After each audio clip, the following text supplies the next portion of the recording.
Hi, good evening. Welcome for today's session on power system protection, load frequency control, and economic load dispatch. I request the students if my audio and video is clear, just raise the hand so that we can start our discussion for today. If audio and video is clear, I request the participants to just raise the hand so that we can start. Okay, right. Thank you. Thank you.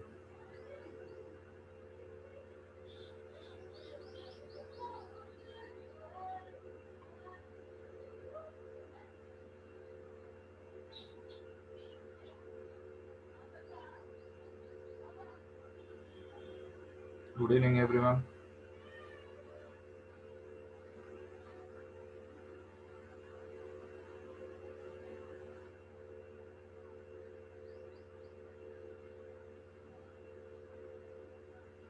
So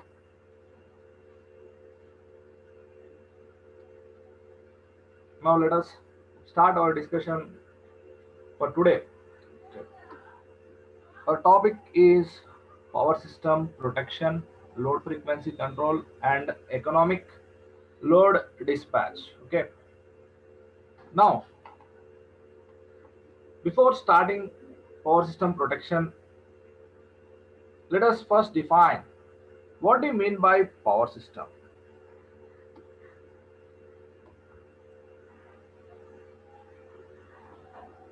What is power system? How can we define power system? How can we define power system?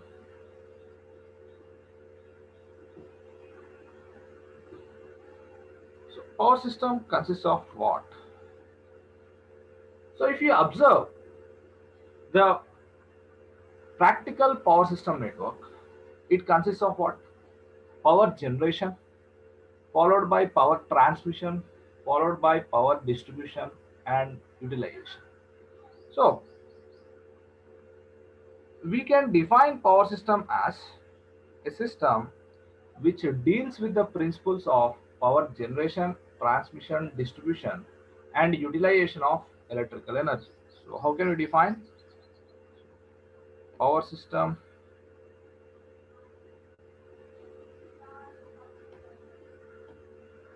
Power system can be defined as a system which deals with the principles of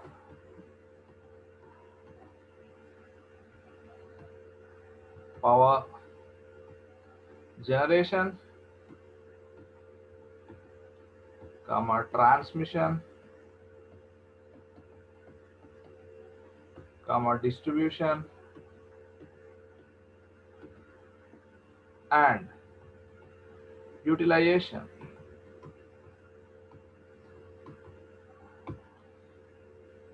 So if you can observe the network,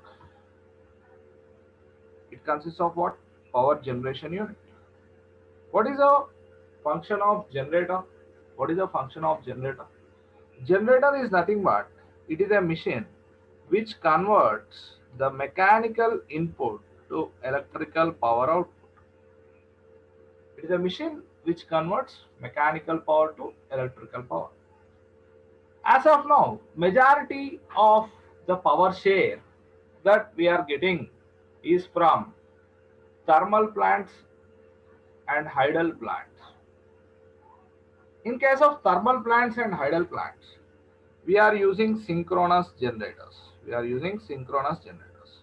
Synchronous generator is a doubly excited machine. The field winding is being excited with a separate DC source, and this rotor is being rotated with the help of external mechanical input. When this flux cuts the stator winding, there will be an induced voltage E at an angle of delta. Here delta is known as power angle. So the power which is generated in case of thermal plants or hydel plants or nuclear plants is not nearer to the load center. Generation and load are not at the same place. So the power is to be transmitted. So the power is to be transmitted. So the power is to be transmitted. For that, we require transmission network.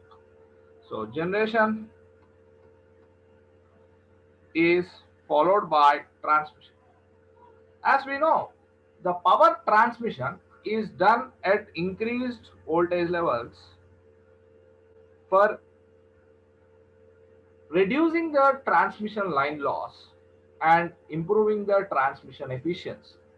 So we will be connecting a step-up transformer. Here transformer is of step-up nature. And to the HT side bus of this transformer, we will be connecting the transmission lines in parallel. So this is what transmission. So generation is followed by transmission.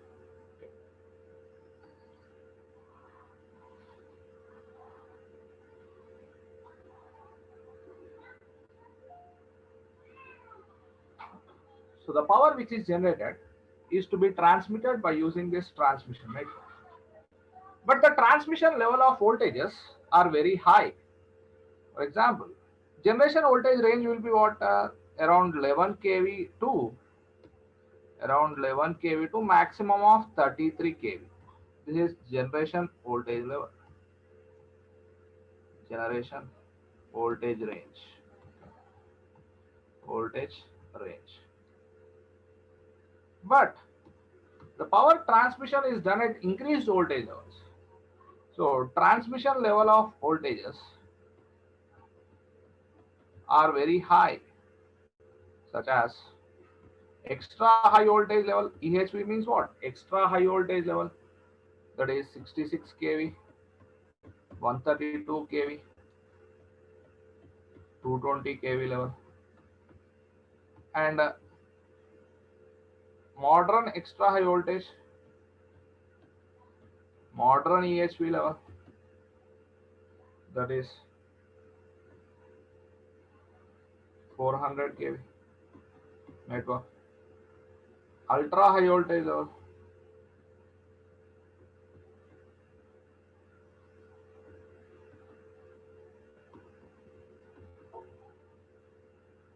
that is 765 kV and above.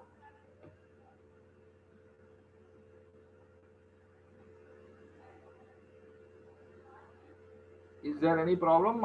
Is my audio and video is clear? Someone, Sri Matya S, what is your problem? You are just raising the hand. Is there any problem? Sri Matya? No, sir. No, sir. You have raised the hand. Okay. All of you lower your hand. I am lowering your hands. If you have any problem, just raise the hand. Otherwise, don't raise. Okay. I am lowering all your hands. Don't raise. Okay. So the power transmission is done at increased voltage levels by using a step-up transformer. Why we are stepping up the voltage level, sir? To reduce the transmission line loss. Okay. That we will discuss in transmission system. But here I am considering about the protection part. Okay. Now listen carefully. So the power which is transmitted at the increased voltage levels cannot be used by the consumer. So the power is to be, the voltages are to be stepped down. Here we will be again stepping down the voltage levels by using step down transformer. Step down transformer we have, followed by a distribution network. We have a distribution network to this distribution network.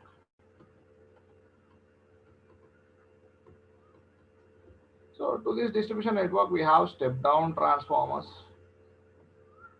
and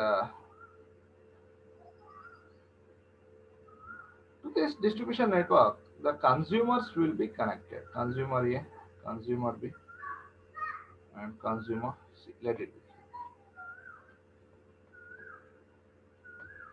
So if we observe this network diagram showing the power system network, it has what? Generation followed by transmission followed by distribution.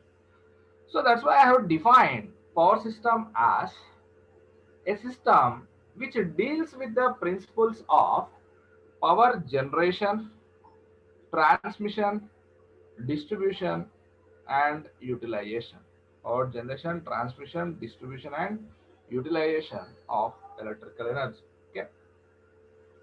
Now, here coming to the topic, why we need power system protection? Why why we need power system protection? Power system protection. What is the need of studying the power system protection, or why we need the power system protection? Why we need to study the power system protection? Observe, whatever the network that I have shown, generation followed by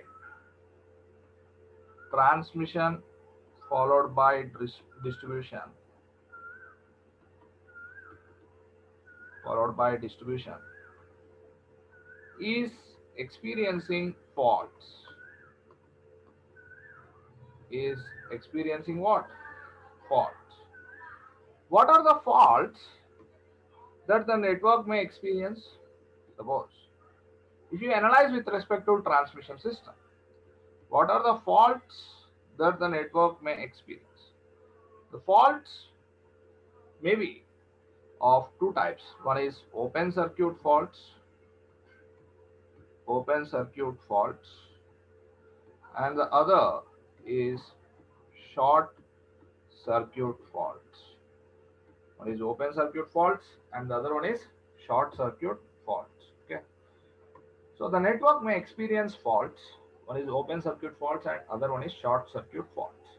Listen carefully. Note, you can note down running aspects, but I will share this total entire slides. Don't worry about that. Day by day we will be uploading the slides. Don't worry about the notes. I will give that important points, whatever that you need. Okay. Now, what happens if open circuit fault or short circuit fault is taking place on the network? What is the effect of open circuit fault or short circuit fault? Let us analyze. What happens if open circuit fault takes place? Open circuit fault. This open circuit fault is also known as series fault. It is also known as what? Series fault. Okay. It is also known as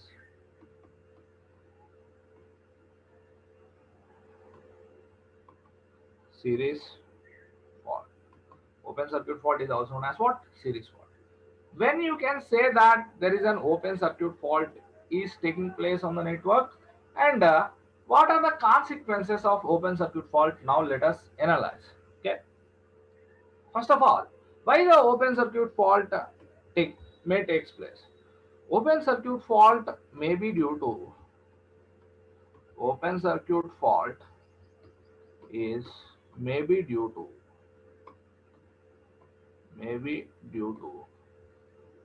melting of fuse, melting of fuse, or unwanted opening of circuit breaker contacts, opening of circuit breaker contacts, opening of circuit breaker contacts, or opening of jumper contacts,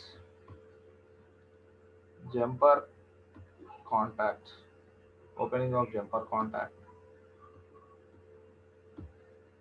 Maybe the reasons for occurrence of open circuit fault. Okay. Now let us see. When we can consider that there is an open circuit fault in the system.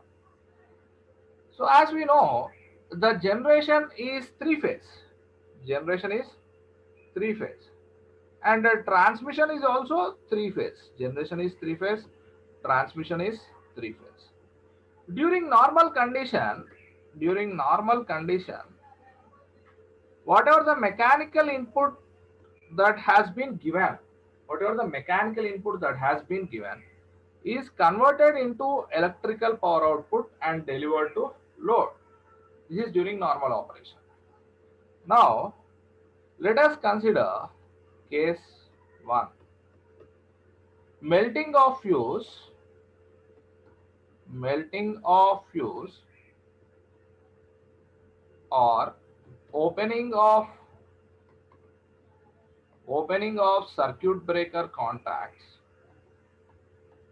in any one of the phase, in any one of the phase. So if fuse melts in any one of the phase, the network will be in this condition. The mechanical input will not change, but the electrical power transfer gets reduced. Here, one of the phase got opened. The current to that particular phase becomes what? Zero. The current in that particular phase becomes zero. But remaining two phases will carry the current. So the electrical power transfer will get reduced because one of the phase is not delivering any power. So it is treated as open circuit fault. It is a balanced condition or unbalanced condition?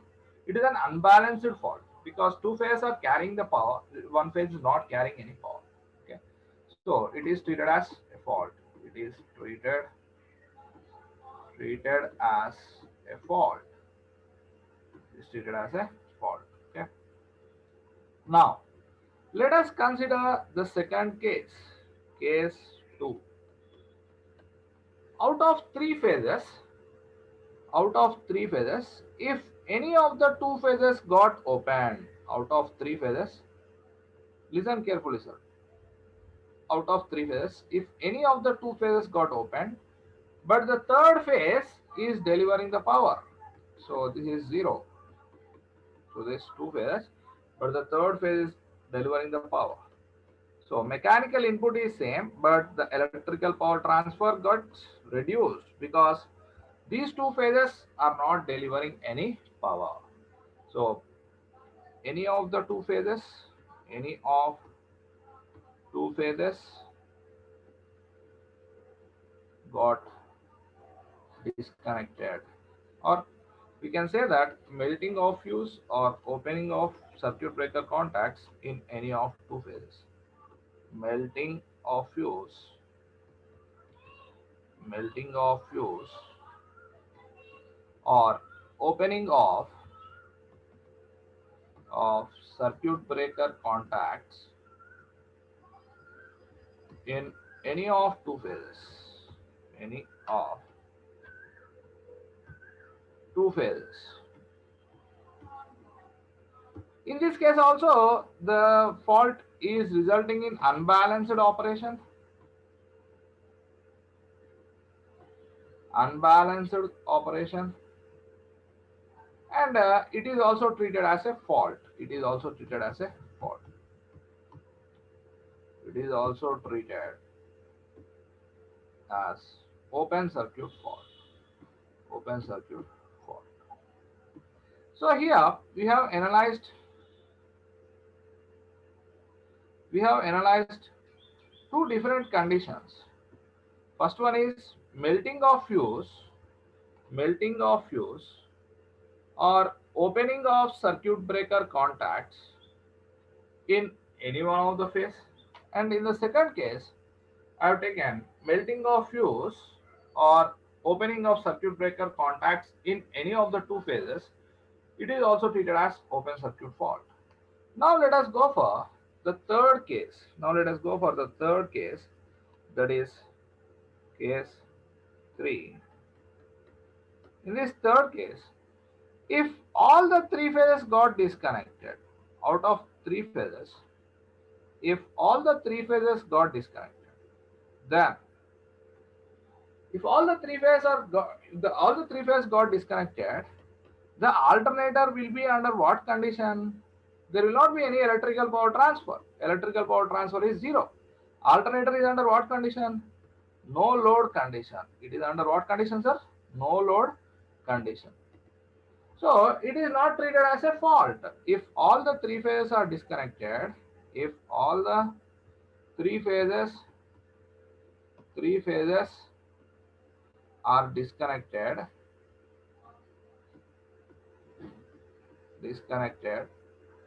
it is not treated as a fault. It is not treated as a fault. It is not treated as a fault because alternator is under what condition? Alternator is under no load condition. Alternator is under what condition? No load condition. Under no load condition, the voltage will be slightly higher than the rated voltages, but we need not to consider that. So it is not treated as a fault. Just wait, sir. I will reshare this screen.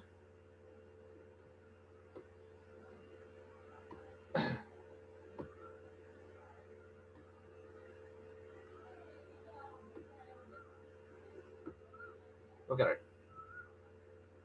Now observe here.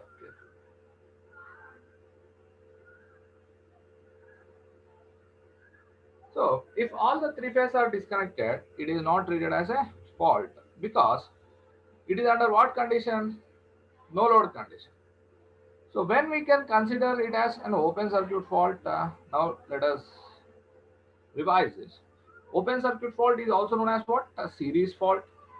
Open circuit fault may be due to unwanted melting of fuse or opening of circuit breaker contacts or opening of jumper contacts. It is treated as an open circuit fault. Normal condition, all the three phases will carry the current and the three phase currents are balanced. IR, IY, IB will be equal in magnitude and phase displaced by 120 degrees. So here IR, IY, IB are equal in magnitude and phase displaced by 120 degrees. Normal condition, the system is operated under what manner? Balanced manner. When you can say that the network is balanced, if all the three phase currents are equal in magnitude and phase displaced by 120 degrees, not only currents, voltages also, then the network is balanced. But if you consider one case, that is melting of fuse or opening of circuit breaker contacts in any one of the phase. Suppose if here R phase is disconnected, this phase will not carry any current, but remaining two phases will carry the current. So the network is balanced or unbalanced? Unbalanced. So it is under what condition? Unbalanced. And it is treated as open circuit fault. Okay. Now, if you go for the second case, if all the two phases got disconnected, out of three phases, if the two phases got disconnected, but the third phase is carrying the current, so it results in unbalanced operation and it is also treated as open circuit fault. But if all the three phases are disconnected, in this case 3, all the three phases are disconnected, there will not be current through any of the phase. In such case, alternator is under what operation? No load operation. It is not treated as a fault, okay, because alternator is under no load operation. Now, let us analyze what is the effect of this open circuit fault. What is the effect of this open circuit fault?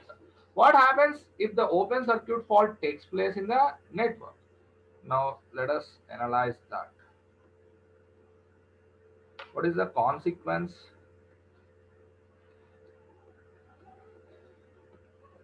of open circuit fault? Open circuit fault. What happens if the open circuit fault takes place? Now let us consider a system. An alternator is nothing but a synchronous generator. Synchronous generator is a doubly excited machine.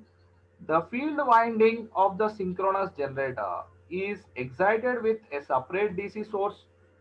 Due to this DC excitation, it will establish the flux. It will establish the flux. Okay, just a minute. Hello, sir. Sir, sir. Answer, sir.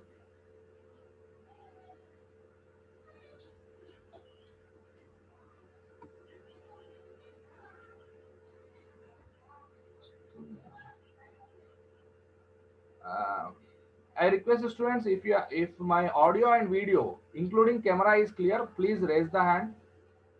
Is my audio and video is clear? Just raise the hand.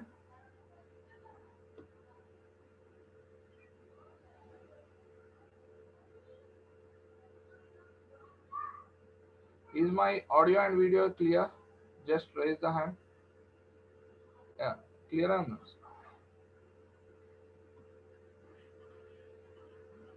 Okay,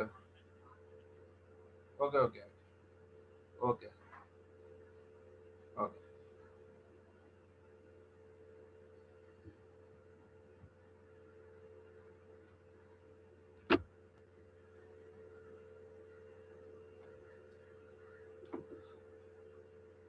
So somebody is getting some problem. Okay, just wait. I will reshare the screen.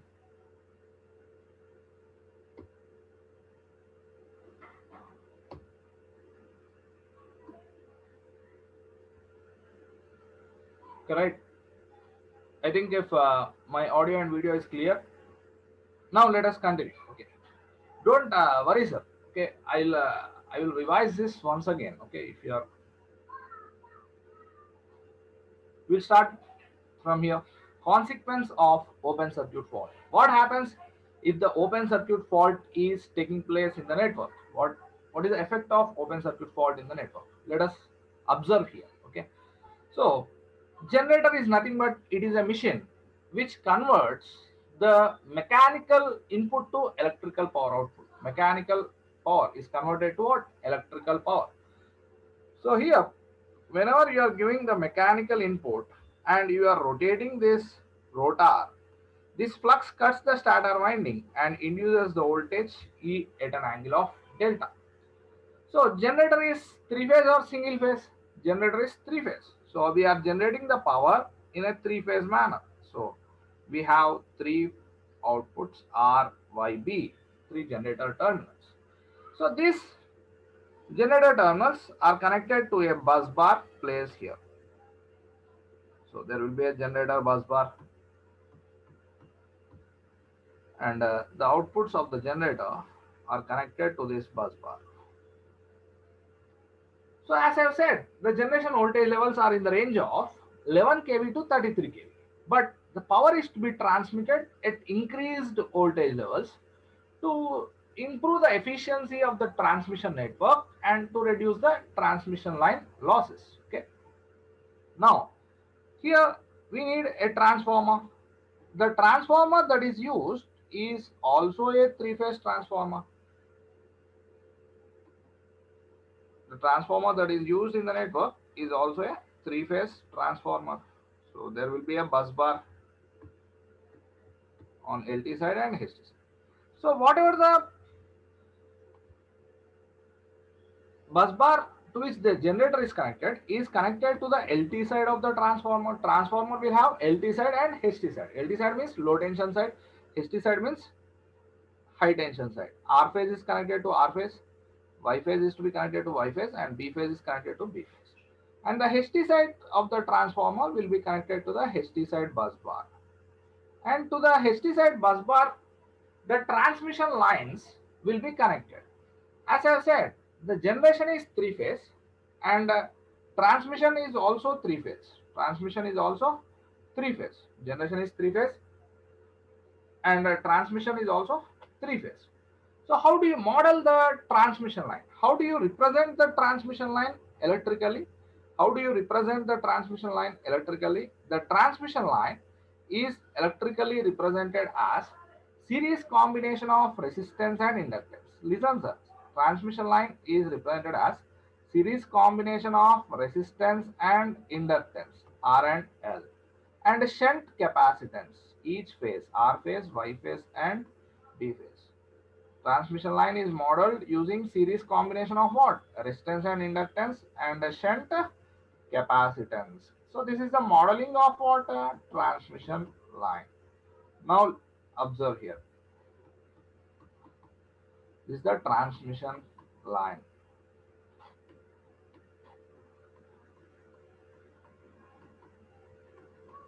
Transmission line. Okay. Listen carefully. During normal condition, whatever the mechanical input is given is converted into what?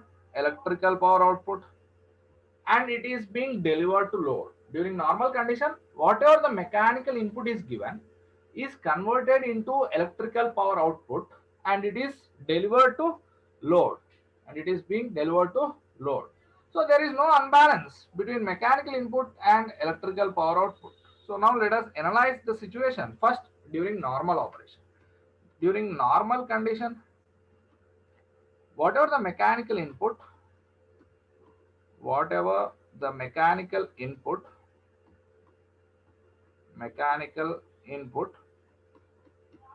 is given to generator is converted to electrical power output, is converted to electrical power output and delivered to load, and delivered to load. So whatever the mechanical input that has been given is converted to electrical power output and it is delivered to load. So there is no unbalance. So what is the net power? Net power is nothing but P mechanical minus P electrical. Mechanical minus electrical. Is there any unbalance during normal condition? No. So the difference is zero. So the difference is zero. So the machine will be neither accelerated nor deaccelerated, and neither accelerated nor deaccelerated. Any means it will neither accelerate nor deaccelerate. So it will be running at what speed? Synchronous speed. Synchronous speed. Omega is equal to omega s. Synchronous machine is designed to run at what speed? Synchronous speed. Frequency will be same as rated frequency, and voltages, currents are within the specified limits. Are within specified limits. Specified limits. Okay, are within the specified limits. This is during normal condition. So during normal condition, the system is balanced, and the voltages and currents are within the specified limits. Now let us consider an open circuit fault. Now let us consider an open circuit fault and observe the action, what it is going to take place. Now if you consider that R phase got opened, so R phase got open circuited. Suppose first phase got opened. So whenever this R phase got open, the current through that particular phase becomes zero or not? The current through R phase becomes zero. When R phase got opened, current through R phase becomes zero. But remaining two phases, Y and D, will deliver the power or not? Yes. Now what I have done? I have considered an open circuit fault in R phase. So consider open circuit fault on R phase. So when there is an open circuit fault on R phase, current through that R phase becomes zero. So IR is zero. That means, but the mechanical input is same, but P mechanical is same. P electrical is reduced. The electrical power transfer is reduced. What about the net power in such condition? What is the net power in that condition? P net. That is P mechanical minus P electrical. Now mechanical input is not same as electrical power that has been transferred. So whatever the mechanical input that you are giving is converting into electrical power, but that total electrical power is not being transferred because one of the phase got opened. So what happens? It is not equal to zero. Which is more? P electrical get reduced. So it is positive or negative? It will be positive. So the machine will experience what? Acceleration. So the machine will experience acceleration. Suppose the case is like this. If you are driving your bike with two persons on your bike, you and your friend are driving your bike at 60 kilometer per hour, but suddenly your friend got jumped down from your bike. The input is same. That means acceleration given is same. What happens? The speed of your bike will be increased. That means the speed at which you are traveling is increased, because load has been reduced. No, one of the phase got disconnected. Here also one of the person got jumped down. The same is the case here. The machine will experience what? Acceleration. As the machine is experience acceleration, omega will be greater than omega s. Omega is not equal to omega s. Speed is not same as synchronous speed. Speed will be greater than synchronous speed. When speed is increased, what about frequency? Frequency and speed directly proportional. So when the speed is increased, frequency increases. So when the frequency is increased, what about the voltage that has been induced? E is equal to what? 4.44 kp kd phi into f into t. This is the induced voltage formula in the alternator. So when the frequency is increased, voltage increases, induced voltage increases, terminal voltage also increases. So what is the consequence of this open circuit fault? Now observe here. Current, overall current reduced, overall current delivered that has been reduced, frequency is increased, voltage is increased. Now let us make a note of that here. When open circuit fault takes place, what is happening? The current delivered that has been reduced, voltage increased, frequency increased, speed increased. What about inductive effect? Half Li square. Inductive effect is decreased because overall current that has been delivered is decreased. What about capacitive effects? Are half CV square effect. Voltage is increased, half CV square effect increases. As capacitive nature is increasing, the power factor will be increased. Power factor is improved. So all these are the consequences of what? All these are the effects of open circuit fault. Consequences of open circuit fault. Open circuit fault. Don't worry, sir. Somebody have joined late.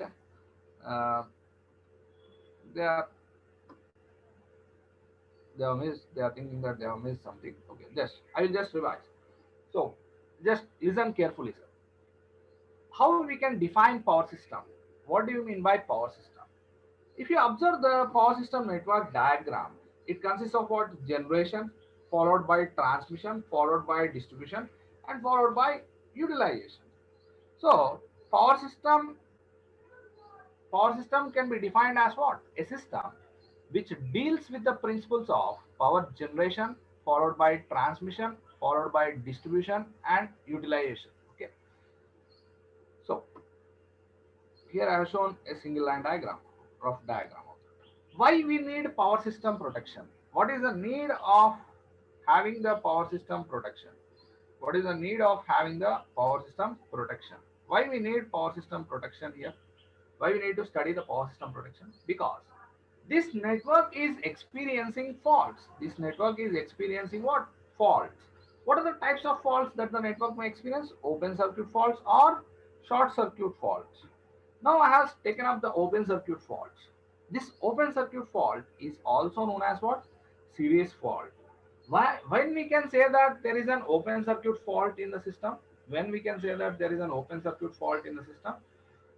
Melting of fuse, unwanted melting of fuse, opening of circuit breaker contacts or opening of jumper contacts may be the reasons for open circuit fault. Okay. Now normal condition, the system is operated under balanced manner. Balanced condition means what? Whatever the voltage and currents that are existing in the network are equal in magnitude and phase displaced by 120 degrees. Balance means what? equal in magnitude and phase displaced by 120 degrees. Then we can say that the currents and voltages are balanced. Normal condition, we operate the system under balanced condition. But if you consider melting of fuse in any one of the phase got disconnected, then the system will be under what state? Unbalanced state, and it is treated as an open circuit fault. Okay.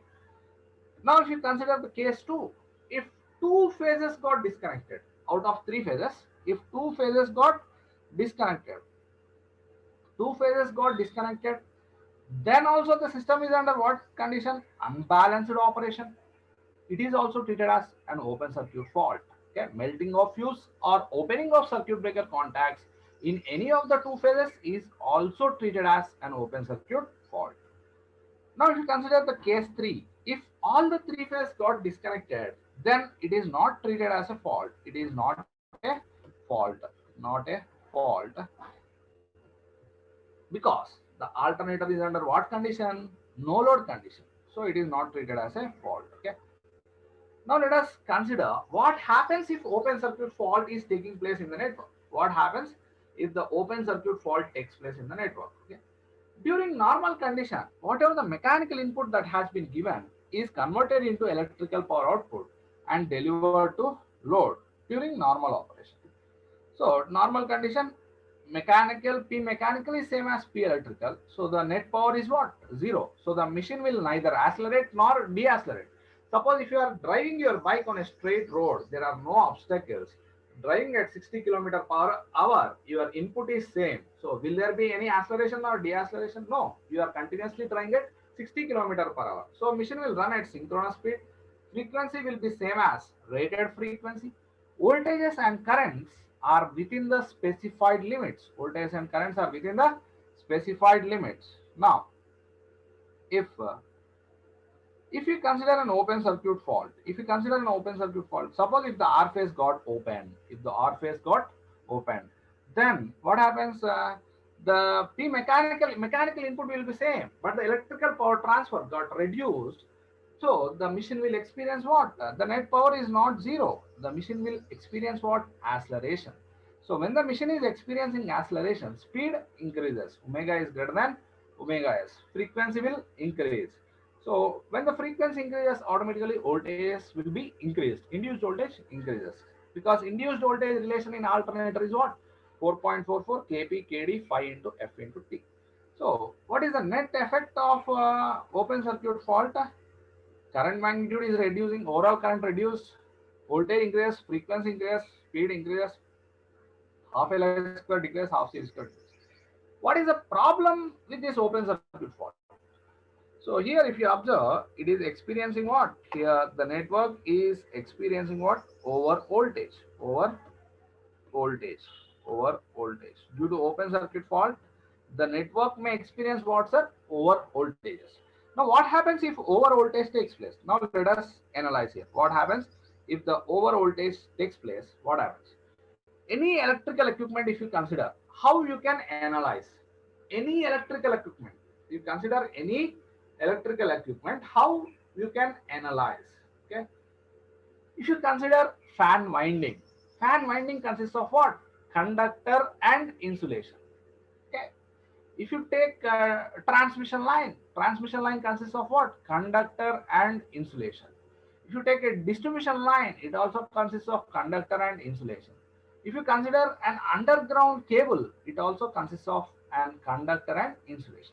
So any electrical equipment can be analyzed in terms of, one is conductor and insulation over the surface of conductor.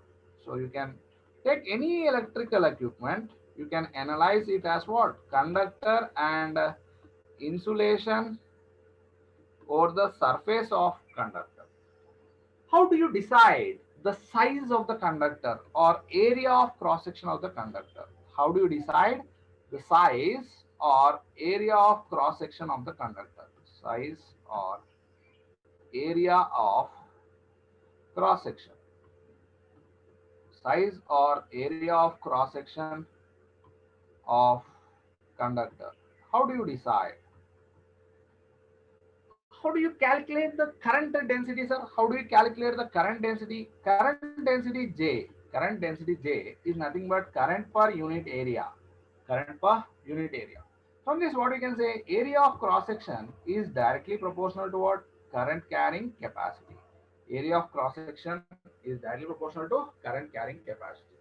So the size or area of cross section of the conductor, size or area of cross section of the conductor is decided by what? Its current carrying capacity. How much current that you need to carry through that conductor, that decides the size of the conductor. And what is the basis for insulation? What is the purpose of conductor? Purpose of conductor is to carry the current. Purpose of the conductor is to carry the current or transmit the power. What is the purpose of insulation then? Why this insulation is required? If insulation is not there, there will be leakage current. There will be what? Leakage current.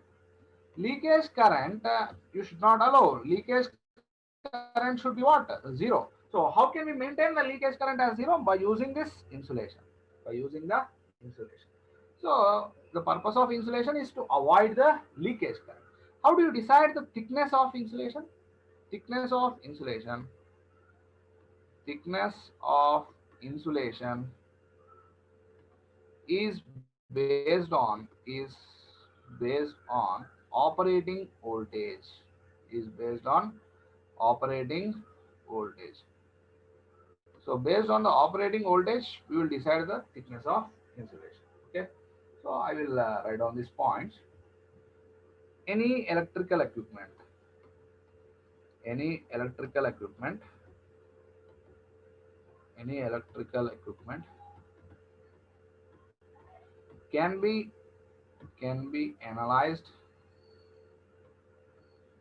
in terms of first one conductor, second one insulation, second one is insulation over surface of conductor, surface of conductor. Okay, so what is the purpose of conductor here? Conductor purpose is to carry the current, and how do you decide the size of the conductor or area of the cross section of the conductor? Size or area of cross section, of conductor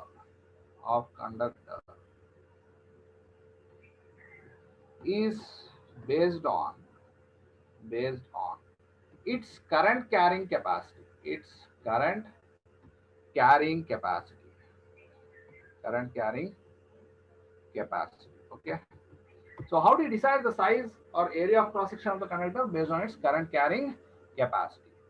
And what is the purpose of insulation here?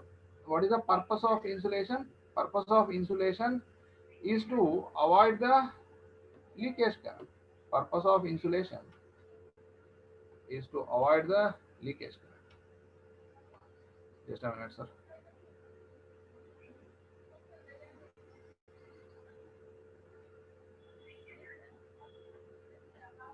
So purpose of insulation is to avoid the leakage current. Purpose of insulation is to avoid the leakage current.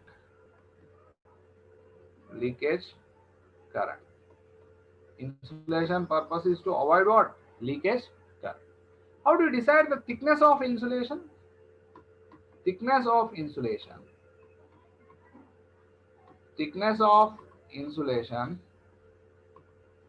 is based on operating voltage. So if you are operating at very high voltages, the thickness of insulation will be more. Now listen here. What is the consequence of the open circuit fault? Let us analyze. So what is happening, sir? When open circuit fault takes place, what about voltage? Voltage magnitudes are very high. That means voltage is exceeding its rated value. So whenever the voltage goes beyond its rated value, what happens? Whenever the voltage goes beyond its rated value, what happens, sir? There may be the failure of insulation, because thickness of insulation is based on what? Thickness of insulation is based on operating voltage. Thickness of insulation is based on operating voltage. So open circuit fault is resulting in what? Over voltage. That over voltage may result in failure of insulation. Once the insulation gets damaged, the equipment will get damaged. If you want to install the total network from the generation point to load point, crores of rupees are to be invested. If you allow the damage of electrical equipment, it will result in economic loss. So you should not allow that. For that, what do you need to do? So here, open circuit fault is resulting in open circuit fault is resulting in over voltages, over voltages, which may lead to which may lead to damage of insulation, and electrical equipment, electrical equipment. So we should not allow that. That's why what we will do, we will calculate the open circuit voltages and design the insulation based on that. Okay, that is about open circuit fault. Now, what about the short circuit fault? What is the analysis of short circuit fault? What happens if short circuit fault takes place? Now, let us see. So, short circuit fault. So, we can call this short circuit fault as shunt fault also. It is also known as what? Shunt fault. It is also known as shunt fault. Shunt fault. What are the different types of short circuit faults? What are the different types of short circuit faults? Actually, why the short circuit fault may take place in the network? What are the reasons for short circuit fault? Reasons for short circuit fault. What are the reasons of short circuit fault? Any analysis? One of the main reasons is failure of insulation. Failure of insulation. If the insulation gets failed, it will result in short circuit fault. Suppose if you consider an overhead transmission line, this overhead transmission line consists of what? A line supporting structure will be there like this. This is what? Line supporter. And to this line supporter will fit a cross arm. So here a cross arm will be attached. This is known as cross arm. And to this cross arm, we will have the insulation here. Insulator will be connected. This is nothing but insulator. And to the other end of the insulator, what do we connect, sir? We will connect the power conductor. Through this conductor, we will transmit the power. So now when the insulation gets failed, what happens? Now let us observe. Now when the insulation gets failed, what happens? Suppose if the insulation is getting failed like this, there is a path for short circuit current or not? If the insulator gets failed, there will be a leakage current like this. So it will create a short circuit fault. One of the main reasons for occurrence of short circuit fault is what? Failure of insulation. And the other reasons are like this. So if you observe the transmission network is through forest areas. Transmission network is through forest areas in some cases. So due to winds, some of the tree branches may fall on the lines, power conductors, and it may create a short circuit fault. Falling of tree branches on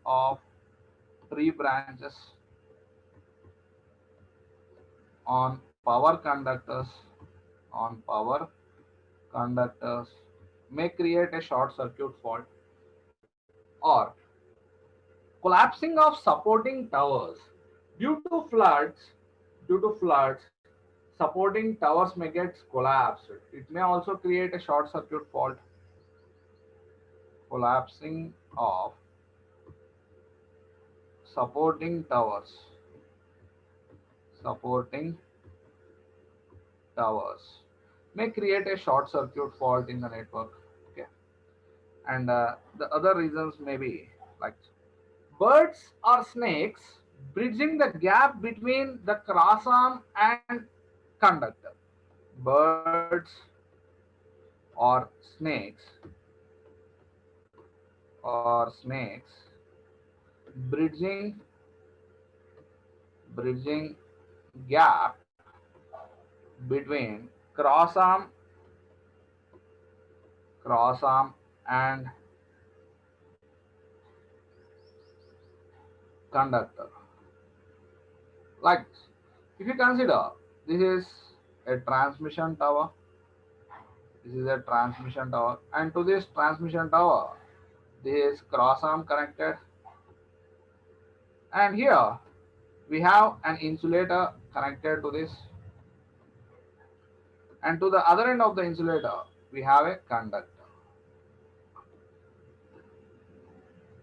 Birds or snakes, if they bridge the gap, suppose if a bird sits on this conductor and touches this cross arm, what happens?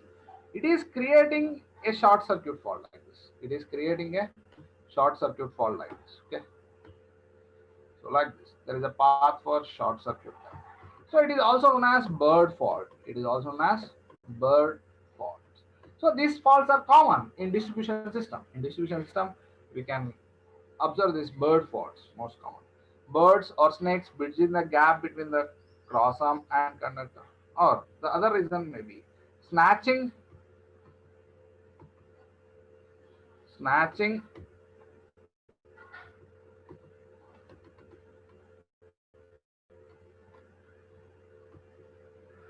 snatching of power conductor, power conductor, snatching or breaking of power conductor. If the conductor breaks and it touches the ground, so it will create a short circuit fault. Okay, now let us observe this. The short circuit fault is also known as what? Shunt fault. Short circuit fault is also known as shunt fault. So what are the reasons of occurrence of short circuit fault? Failure of insulation, falling of tree branches on power conductor, collapsing of supporting towers, birds or snakes bridging the gap between the cross arm and conductor, snatching of power conductor, snatching of power conductor. So these may be some of the reasons for occurrence of short circuit fault. Now, what are the types of short circuit faults? Types of short circuit faults. What are the different types of short circuit faults? Now let us analyze. What are the different types of short circuit faults, sir? So, out of three phases, if any one of the phase short circuited to ground, then it is treated as short circuit fault. It is known as line to ground fault. It is known as what?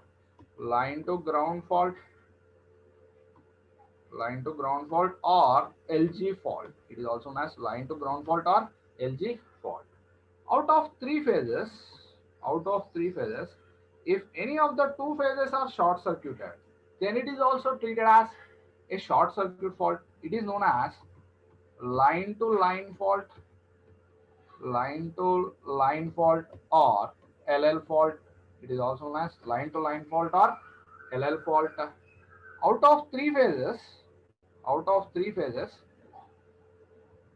out of three phases, if any of the two phases short circuited to ground, out of three phases, if any of the two phases are short circuited to ground, then it is treated as line to ground, line to ground fault, line to ground fault, or we can also say it as LLG fault, or we can also say it as what?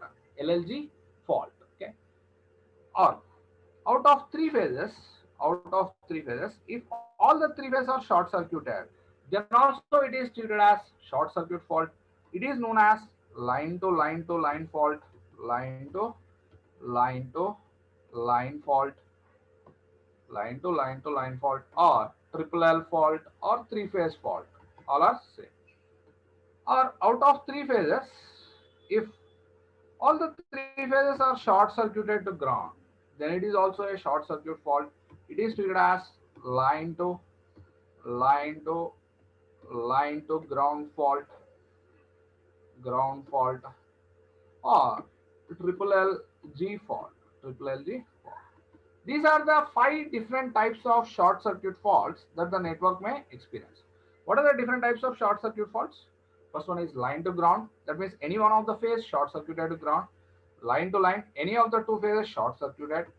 Next, double line to ground, any of the two phases short circuited to ground. Triple line fault, if all the three phases are short circuited. Triple line to ground, all the three phases are short circuited to ground. Then it is treated as what? Triple line to ground. Okay. Now, let us analyze what is the consequence of short circuit fault. What happens if short circuit fault takes place in the network? Consequence of short circuit fault. What is the consequence of short circuit fault? Let us analyze it. Okay. So what happens if short circuit fault takes place? Now let us consider an example and analyze. Suppose if you consider a generator, okay, and which is connecting power, delivering the power to the line and to the load. Let the voltage at this bus is some 100 volts. Voltage at the bus is how much? 100 volts. And the line impedance, Z transmission line impedance, let it be some 10 ohms. Transmission line impedance is how much? 10 ohms. And the load impedance, Z load impedance is some 1000 ohms. Load impedance is how much? 1000 ohms. So during normal condition, what is the current? What is the current in the line? What is the current in the line? I is equal to V by Z equivalent. V is how much here? 100 volts. Equal Z equivalent is how much? 10 plus 1000. Okay, 100 by 1010. How much do you get? Anyone can calculate 100 by 1010? Calculate, sir. How much do you get, sir? 100 divided by 1010. 0.099. 0.099 ampere. This is the current through the line during what condition? Normal condition. Now consider a short circuit fault. Now if you consider a short circuit fault at the end of the line, if you are considering a short circuit fault at the end of the line, when you are considering the short circuit fault, this load impedance will not have any importance, because always the current chooses what? Least impedance path. Short circuit means zero impedance. So total current flows through this conductor, through this path. So due to short circuit fault, due to occurrence of the short circuit fault, what will be the current in the network? IF will be what? IF will be what? V by Z equivalent under such condition. V is how much? 100 by Z of the transmission line is 10. So fault current is how much? 10 amperes. Now observe, current during normal condition is 0.099 ampere. Current due to short circuit is how much? 10 amperes. So what is the consequence of short circuit fault? Short circuit current is very high when compared to what? Normal current condition. Okay. Short circuit will result in what? Over current. Short circuit will result in what? Over current. So our observation is, due to short circuit fault,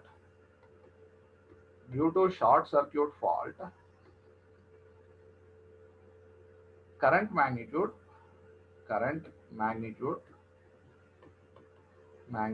increases. Current magnitude increases. The short circuit current will be more when compared to what? Normal condition current. So one conclusion we got regarding what? Current we have got. Current magnitude is exceeding its normal current limits. That is our observation. Okay. What about voltage, frequency, and power factor? Now let us analyze here. So alternator speed omega. How do you write, sir? Prime mover torque TPM minus electromagnetic torque by constant, frictional constant B. Okay. Here, TPM is what? Prime mover torque or mechanical torque. Prime mover torque. What is TEM here? TEM is electromagnetic torque. I think all of you study in machines now. There are two torques, prime mover torque and electromagnetic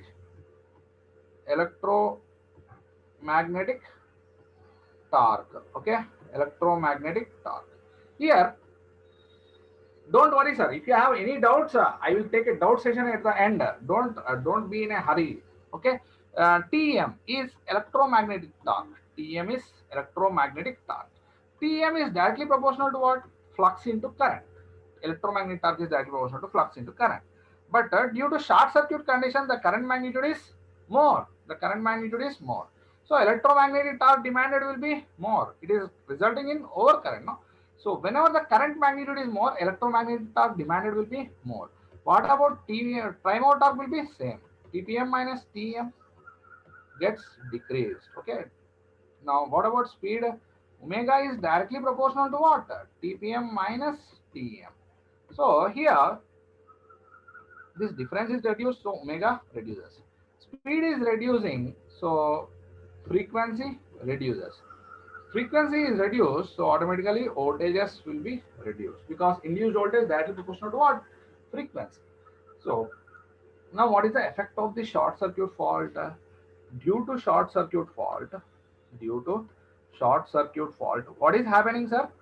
Current magnitude is increasing, voltage magnitude is decreasing, speed decreasing, frequency decreasing. What about half Li square effect? Half Li square effect. Current magnitude is increasing. Inductive effect is more dominant. What about capacitive effect? Decreases. So power factor decreases. All these are what? Consequences of short circuit fault. All these are what? Consequences of short circuit fault. I repeat this once again. Just listen here. What is the consequence of short circuit fault? Now let us observe. So during normal condition, current is how much? I equal to V by Z equivalent, line impedance and load impedance you add up. So how much you get? 0.099 amperes. But due to short circuit fault at the end of the line, this load impedance will not have any importance because short circuit path, zero impedance, always current flows through least impedance path. Okay. Now the fault current is how much? 10 amperes. Fault current is 10 amperes.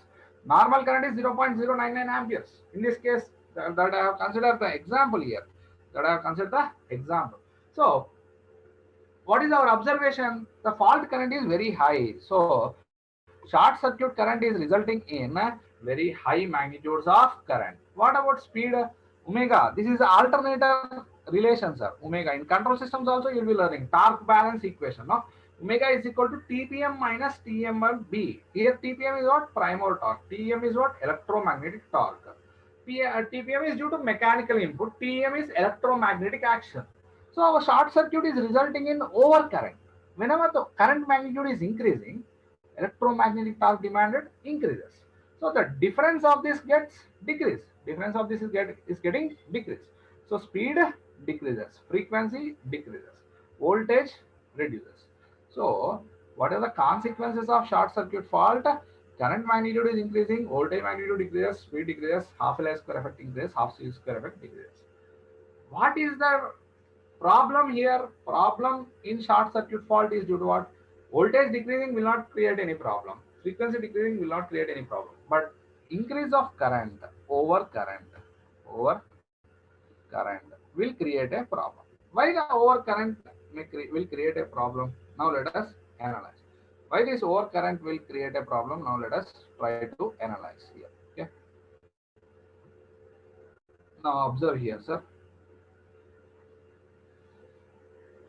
As the short circuit fault is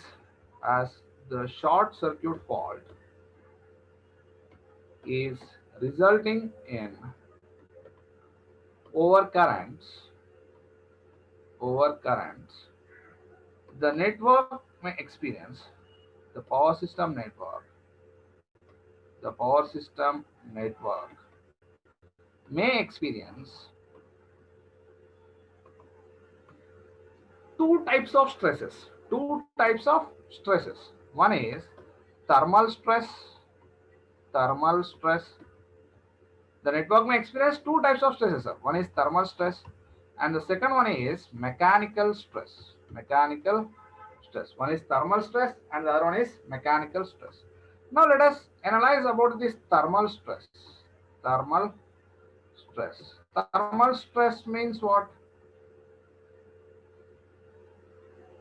Thermal stress means what? Thermal stress means what, sir? Here, due to short circuit, current magnitude is more. Whenever the current magnitude is more, what about the heat generated by the conductor? Heat generated will be what? I square R into T.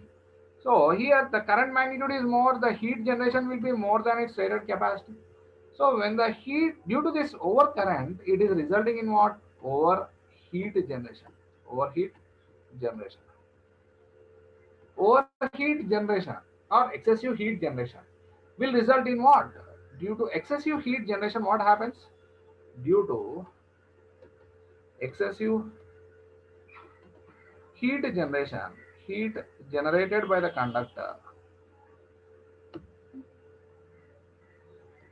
due to excessive heat generated by the conductor, what happens, sir? Whenever the excessive heat is generated by the conductor, it may result in what? Melting of the conductor. Conductor may get melted. Melting of conductor. Sorry. Melting of conductor or breaking of conductor. Breaking of conductor. As the insulation is in contact with conductor, whenever the conductor excessively heated up, insulation also gets heated up. Overheating of insulation. Overheating of insulation. Overheating of insulation. Whenever the insulation is heated up, its dielectric strength gets reduced. That means it may result in failure of insulation. Failure of insulation. These are the consequences of what? Thermal stress. Okay. And the second one is what? Mechanical stress. Mechanical stress. Mechanical stress means what? Suppose if you consider two conductors carrying current I1 and I2, placed between a distance of d, force experienced during normal condition, force is directly proportional to what? I1, I2.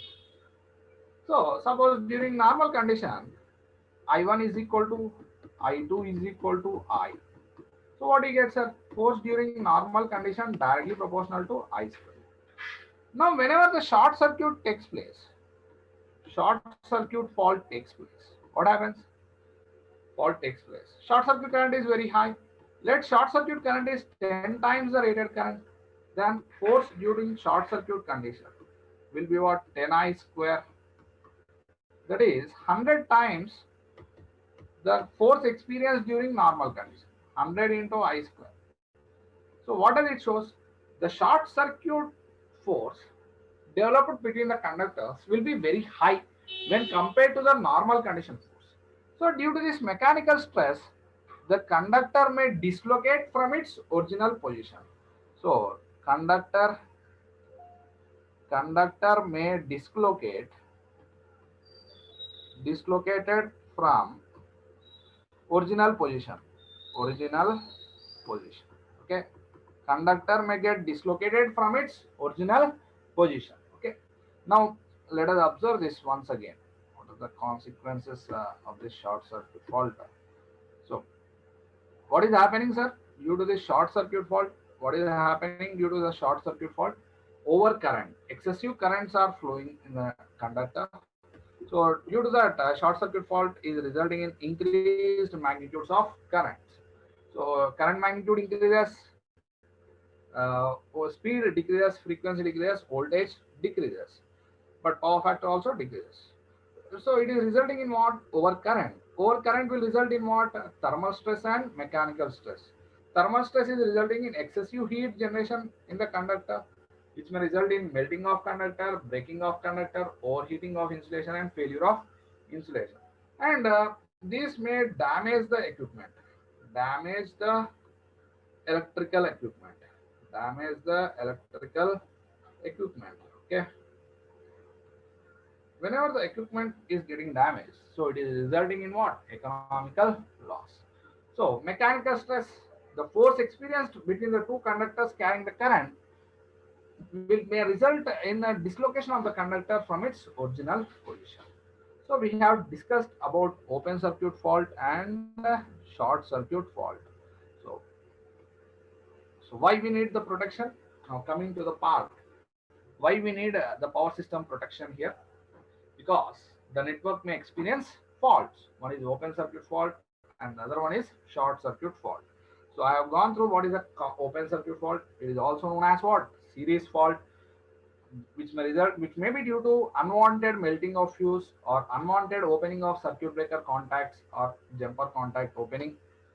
When we can say that there is an open circuit fault, opening of any one of the phase or opening of any of the two phases is treated as open circuit fault. If all the three phases got disconnected, it is not treated as an open circuit fault. Then I have gone through the consequence of open circuit fault. What is the consequence of open circuit fault? During normal condition, whatever the mechanical input is given to the generator is converted to electrical power output and delivered to load. So the machine will neither accelerate nor decelerate. So speed will be rated speed, frequency will be rated frequency. V and I, voltage and currents are within the specified limits. So if you consider an open circuit fault, what is happening? The machine is experiencing acceleration, frequency increases, voltage increases. So what are the consequences of open circuit fault? Open circuit fault consequences are what? It is resulting in over voltage. Over voltage will result in what? Failure of insulation. Because any electrical equipment, if you consider, it can be viewed as a conductor and insulation. This thickness of insulation is based on operating voltage. If the network is experiencing over voltage, it may result in failure of insulation. It may result in failure of insulation and a damage of electrical equipment. Okay. Then we have gone through short circuit fault. So it is also known as what? Shunt fault. What are the reasons for short circuit fault? Failure of insulation, falling of tree branches, collapsing of supporting towers, bird faults, or snatching of power conductor. What are the different types of short circuit faults, sir? Different types: line to ground, line to line, double line to ground, triple line to ground. There are these different types of short circuit faults. What is the consequence? What is the effect of short circuit fault? It is resulting in overcurrents. So due to that overcurrents, and the speed decreases, frequency decreases, voltage decreases, power factor decreases. All these are what? Consequences of short circuit fault. So short circuit fault may result in thermal stress as well as mechanical stress. Thermal stress may damage the equipment. Mechanical stress may dislocate the conductor from its original position. So this is the analysis of what? Open circuit fault and short circuit fault. Now let us think over why we need power system protection. So what I have said, the power system network consists of generation followed by transmission followed by distribution and utilization of electrical energy. I have said that this network is experiencing faults. This network is experiencing faults. So two types. One is open circuit fault and the other one is what? Short circuit fault. One is open circuit fault and the other one is short circuit fault. Either this open circuit fault consequence is what? It is resulting in increased voltage. Short circuit fault is resulting in what? Current magnitude increases. Open circuit fault is resulting in increased increased voltage. Short circuit fault is resulting in increased current. So either it may be increase in voltage or increase in current. These two faults are resulting in damage of electrical equipment.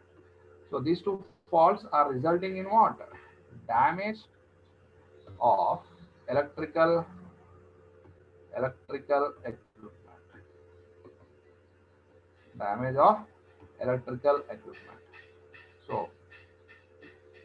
So, can we allow the damage of electrical equipment? No. Then what we need to do? Can we avoid the faults? No, because faults are not in our hands. Faults are not in our hands, so we cannot avoid the faults. We cannot avoid the faults. We cannot, but we should avoid the damage of electrical equipment. Then how can we avoid the damage of electrical equipment, sir? How can we avoid the damage of electrical equipment? Here, to avoid the damage of electrical equipment, to avoid damage of electrical equipment,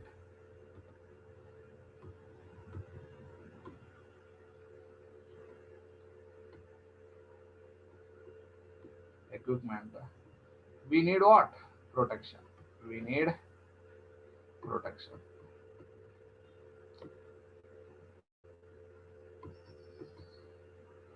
So we need to design the protection system to avoid the damage of electrical equipment. We need what? Protection. So how can we protect? How can we protect? So for protecting, we require a sensing device. We need to continuously sense these electrical quantities, because due to faults these quantities are exceeding their limits. Due to faults these quantities are exceeding their limits. How do you sense? How do you sense? How do you sense the electrical quantities? By using a sensing device which is known as relays. Which is known as a relays. What is the function of the relay? To sense the quantity. Only sensing will give the protection? No. Only sensing will not give complete protection. Isolation is to be done. Isolation is to be done. Isolation is provided. That means the faulty section and healthy section are to be isolated. How can we provide the isolation, sir? By using circuit breaker. By using circuit breaker. Okay. So here, if you observe, due to occurrence of either open circuit fault or short circuit fault, the electrical equipment is getting damaged. To avoid the damage of electrical equipment, we need to design a protection system. That protection system, that protection system,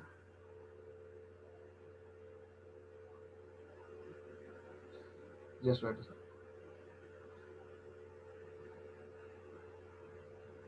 So that protection system is to be having a sensing device. That sensing device is known as what? Relays. That sensing device is known as a relay. What is the function of the relay? To sense any abnormality in the network. What is the function of circuit breaker? To isolate the faulty section and healthy section. Now let us discuss about this relays and circuit breaker in detail. Okay, I think all of you got an idea why we need power system protection, because the power system network may experience faults. We can't avoid the faults.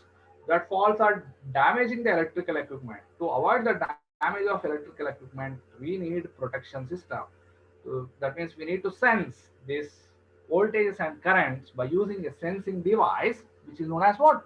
Relay. And we need to isolate the faulty section and healthy section by using circuit breaker. Okay. Now I'll give the statement that we have discussed.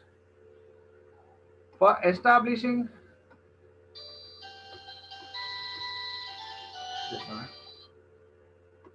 for establishment of power system network, power system network, crores of rupees, crores of rupees are invested,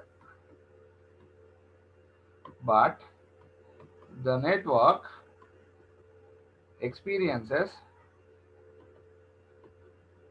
some abnormal conditions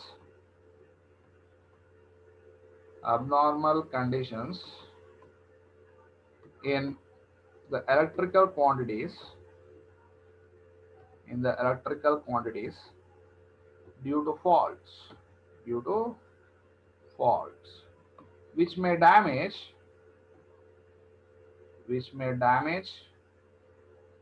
electrical equipment electrical equipment which results in economical loss. Okay, to avoid that, we need to sense the electrical quantities using sensing sensing device known as relays. Known as relays. So what is a sensing device? Relay. So what is the function of relay? What is the function of relay? Okay. Now let us see. How can you define a relay? How can you define a relay? How can you define a relay, sir? Relay may be electromechanical or electrothermal or electrostatic device which continuously monitors the assigned electrical quantity. What will the relay do? Which will continuously monitor the assigned electrical quantity. If at any point of time the assigned quantity exceeds its set value, if at any point of time, if the assigned quantity exceeds its set value, the relay will initiate the action of circuit breaker. Relay, what is the function of relay? It may be electromechanical in nature, electromechanical or electrothermal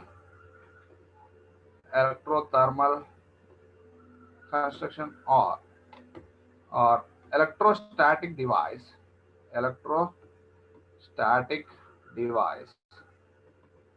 which continuously monitors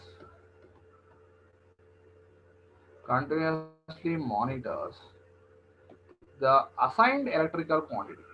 The assigned electrical quantity. And if at any point of time, if at any point of time the assigned quantity exceeds set value, it will initiate the action of circuit breaker. It will sense and initiates the action of circuit breaker. The action of circuit breaker to isolate faulty section and healthy section. Faulty section and healthy section. Healthy section. So, how can you define relay, sir? It may be either electromechanical construction or electrothermal construction or electrostatic device which continuously monitors the assigned electrical quantity. Whatever the assigned quantity, it may be voltage or it may be current. If at any point of time the assigned quantity exceeds its set value, it will sense and initiate the action of circuit breaker. Then the circuit breaker to isolate the faulty section and healthy section. Now let us look in details. How a relay and a circuit breaker are configured in the system. Now let us discuss about relay and circuit breaker configuration. How a relay and a circuit breaker are configured in the system. Now let us discuss, okay, how relay and circuit breaker are configured. Suppose, listen this carefully, sir. Don't be in a hurry. Just listen carefully. Now let us consider this 132 kV bus. This is a 132 kV bus. Now our aim is to protect the line which is connected to this bus. So to this bus bar is nothing but a conductor through which many elements or transmission lines or transformer or electrical equipments can be connected in parallel to that. Okay, at a time you can connect in parallel to that bus bar conductor. Okay? Now our aim is to protect this transmission line. If you observe the practical transmission line, the currents that are carried by the conductor, will be very high. Suppose 200 amperes, 400 amperes power capacity, that carrying capacity. Then designing of the relay at such high currents or voltages, is difficult. That's why what we'll do, we will use instrument transformers. We'll use what? Instrument transformers to step down the current magnitudes as well as voltage magnitudes. To step down what? Current magnitudes as well as voltage magnitudes. Now, the transformer which is used for step downing the current magnitude is nothing but a CT, which is known as a CT. So, what is the function of the current transformer here? To step down the current magnitude. So here we will connect the CT, current transformer. CT is known as what? Current transformer. Okay, transformer. It is nothing but an instrument transformer. So primary of the CT will be connected in series with the line which is to be protected, and to the secondary of the CT, what we will do? We will connect the relay coil to the secondary of the CT. What you will connect, sir? A relay will be connected to the CT secondary side. Relay will be connected to CT secondary side. Relay coil is connected where? CT secondary side. Now let us observe here. So if the transmission line carrying load current, suppose I, that current I will be reflected on this relay side or not? Transformer action. Okay, magnitudes of current may be different, but there will be reflection of that current. When our load increases, this current increases, secondary side current also increases. So relay is sensing the current or not? Yes, here relay is sensing the current. Relay is sensing the current. So I will say that relay is sensing the current here. Okay. Now the function of the relay is to sense. Relay is sensing. But whenever there is a short circuit fault, relay has to initiate the action of circuit breaker. Relay has to initiate the action of circuit breaker. For that, we require an additional circuit that is known as trip circuit. So here, the circuit breaker consists of two contacts. Circuit breaker consists of what? Two contacts. One is fixed contact. Suppose if you consider this as circuit breaker, it consists of two contacts. One is fixed contact and the other one is moving contact, and the other one is moving contact. During normal condition, this fixed contact and moving contact will be kept closed, and there will be load current, and whenever the relay senses abnormality, it should initiate the action of circuit breaker. For that, we will use an additional circuit which is known as trip circuit, which is known as what? A trip circuit. Here, this moving contact will be connected to the trip coil of the trip circuit. This trip circuit is energized with a separate DC source, and it is known as trip circuit. And here we have two contacts. This relay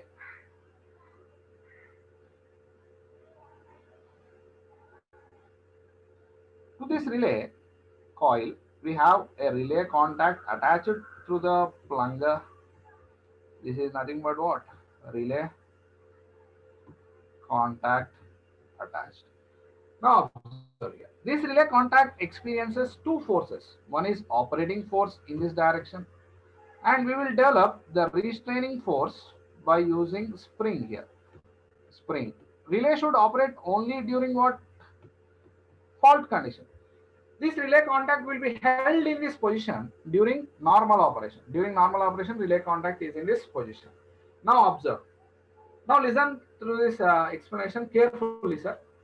Listen to this explanation carefully. Don't deviate. During normal condition, circuit breaker contacts are closed and there will be a load current flow. This load current flows in this manner. Okay. There is a flow of load current like this. Now let us consider a short circuit condition. Now whenever the short circuit takes place, what happens? Whenever the short circuit takes place, what happens? Now look at here. So whenever the short circuit fault takes place, what is the effect of the short circuit fault? What is the effect of short circuit fault? Short circuit current will be very high when compared to what? Normal load current. Short circuit current will be very high when compared to normal load current. So the current through the primary side of the CT is increasing, means current through the relay also increases or not? Current through the relay also increases. Then the operating force experienced by the relay contact is directly proportional to flux into current. I said no, electromagnetic force directly proportional to flux into current. So here force experienced by the relay contact also increases, operating force increases. Then what happens? The relay contact slowly moves like this. The relay contact slowly moves like this, and it will close the trip circuit. During normal condition, trip circuit is open. But now the trip circuit has been closed like this. When the trip circuit is closed, it will energize the DC source, and this trip coil is energized. This trip coil is energized by this DC source. Then what happens, sir? This moving contact, now it is pulled out. Moving contact is being pulled out from the fixed contact. Now the moving contact and fixed contact are being separated. During normal condition, the moving contact and fixed contact are closed, but whenever the short circuit fault takes place, the moving contact and fixed contact are separated. Whenever the moving contact and fixed contact are separated, the faulty section and healthy section are isolated or not. The faulty section and healthy section are isolated. Okay. Now let us look this operation through an animation. Okay, just a minute, sir. I will show you the animation, how this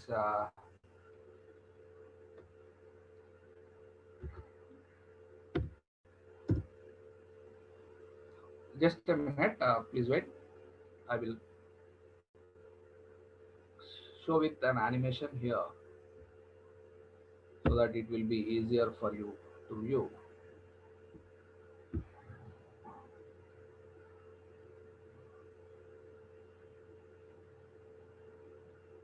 Just a minute.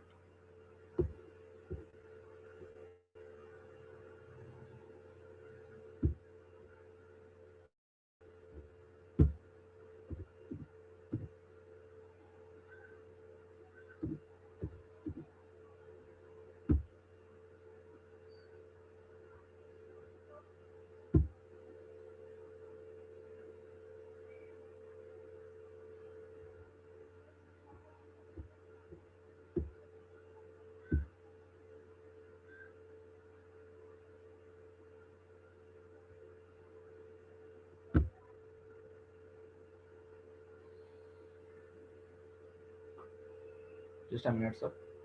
I'm just opening that.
I am now sharing this video.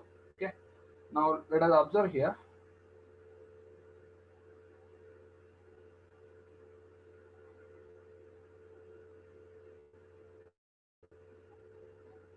Now observe this.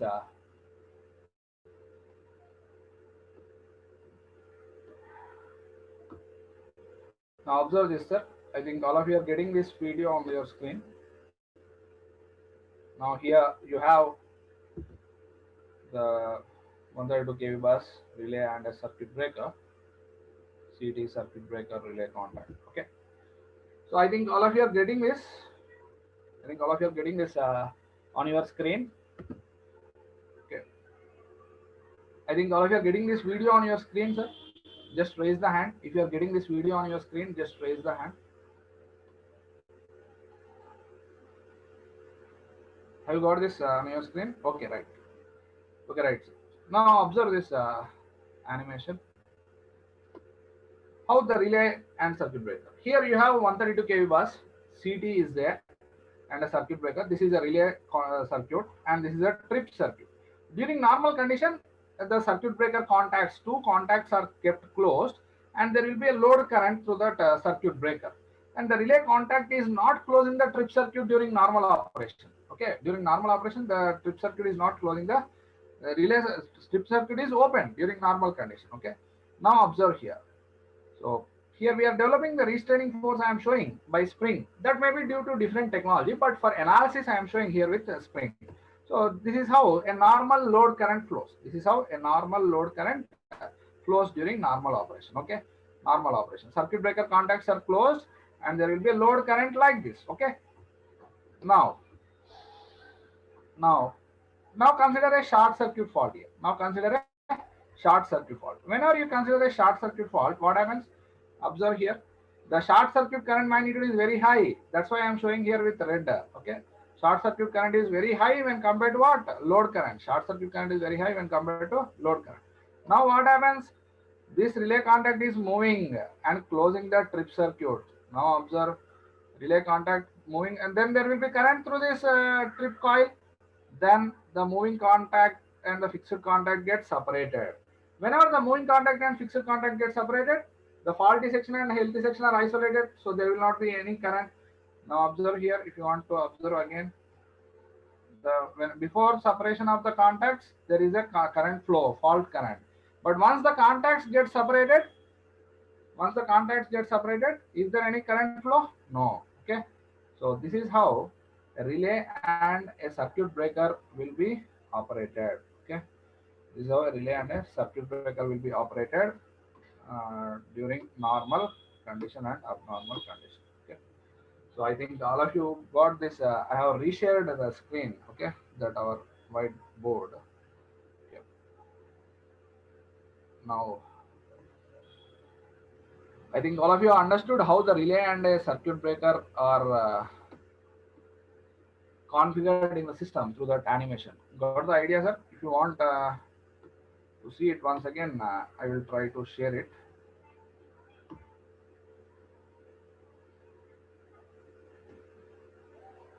So listen, observe here.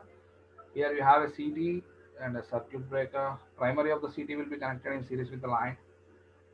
And observe this animation. This is during normal condition. This is during what condition, sir? Normal condition. Normal condition, normal flow of current. Here I have indicated with the blue color lines. Normal condition, circuit breaker contacts will be kept closed. Trip circuit is open. But when short circuit fault takes place, what happens? Current magnitude increases. That's why I have shown here with the red color balls here, flow of current. Short circuit current is very high. Now observe here, relay contact is moving and it is closing the trip circuit. When the relay contact closes the trip circuit, what happens? There will be current through this trip coil, current through the trip coil. Then the moving contact and fixed contact get separated, so there will not be any flow of current. So this is how a relay and a circuit breaker will be configured in the practical system. I think you got the idea how a relay and a circuit breaker are configured. Okay. So up to this point, if you have any doubt, up to this point, I am just lowering all your hands, sir. I am lowering all your hands. Just wait. If you have any doubt, raise the hand, sir. I will allow you to talk. If you have any doubts, you can raise the hand. Jitender Latwal. Hello. Ask your doubts, sir. Sir, in this relay and circuit breaker configuration, when Uh, once the circuit breaker contact has been opened, uh, sir, then again current will be zero in the transmission line. So if current will be zero, then whole circuit will again, spring will go back to the original position. So that will not happen, sir. can you repeat your question once again? Sir, if the current in transmission line is zero once the circuit Okay. breaker is opened, Okay. then if current will be zero, then the relay coil will not have any current. Then the spring force will it not pull the relay Okay. contact Relay will back? reset. No. Once the fault is cleared, relay will be resetted to its original position. But sir, if current will be zero, then at the same instant only it will open also, na relay contact again. So how will prevent that, sir? Why we need to prevent one? See here, I will. You observe this animation once again. Here, once once the during normal condition, this is the flow. Okay, observe here. So this is the normal condition circuit. Yes, sir. Uh, this is the normal condition circuit. Okay. Yes, sir. Now the trip circuit is open and the relay contact is in this position. Okay. Yes, sir. But when short circuit fault takes place, what happens? Current magnitude increases. Primary current increases means secondary side current also increases. So Yes, F sir. naught value increases here. Okay. So the relay contact moves and closes the trip circuit. Then there will be current through this trip coil. Then the moving contact is pulled out from fixed contact. What is your doubt? Once this current becomes zero, automatically the faulty section and healthy section are isolated here. Observe. Fixed contact and moving contact of the circuit breaker are separated. So the faulty section and healthy section of the circuit are isolated. Not here. Yes, sir. Isolated. For 1 second it is isolated. But now since current has become zero in the transmission line, then the relay coil will also have zero current. And Yes, since the relay relay coil coil, will have zero current. So what? so relay coil will have If zero current is current. zero, no problem. No? What, sir? If current is zero, is there any problem? Yes, sir. Relay contact will come back, no? Okay, it will come back, sir. No issue, no, in such condition. So, sir, when it will come back, the circuit breaker will not go again to the original No, no, flow. then you should reclose the circuit breaker. Once the fault is cleared, then we should reclose the circuit breaker. Okay, sir. And sir, After clearing the fault only, we are closing that. Otherwise, if we are closing again, the relay will operate. There is no use. yes, and sir, you told one point snatching of conductors. What does Uh, that mean? that means snatching or nothing but it is nothing but breaking of power conductor. Okay, snatching or breaking. The conductor breaks. No, when the conductor breaks and it touches the ground, it will create a short circuit fault. Okay, sir. Thank you, Okay. sir. Mute from your side. Pallavi, So ask here, your doubt. what is the purpose of this current transformer? Sir, actually, the current that is carried by the transmission line will be very high in hundreds of amperes. So designing the relay at such high currents and voltages is difficult. That's why we'll use instrument transformers. I will come to that CT and PT now. It will step down the current magnitude. Okay, suppose if you observe 400 by 5 CT, that means if primary is carrying 400 amperes, secondary carrying 5 amperes only. Designing the Yes, relay 400 amperes is easier or 5 ampere will be easier. 5 ampere. That's why we'll go for that. Okay, Okay. Thank you. okay, mute from your side.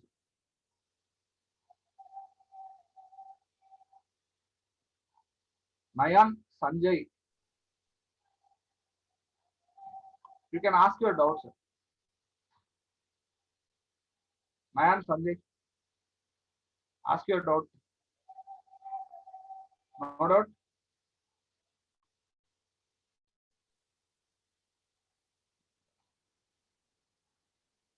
Tulasi, you can ask your doubt. Hello, sir. Ask your doubt. Sir, why the open circuit faults are called series faults, sir? Because it is resulting in current zero. No, that means conduct. There is no flow of current. Okay. Okay. If you observe that, that is considering in a series path.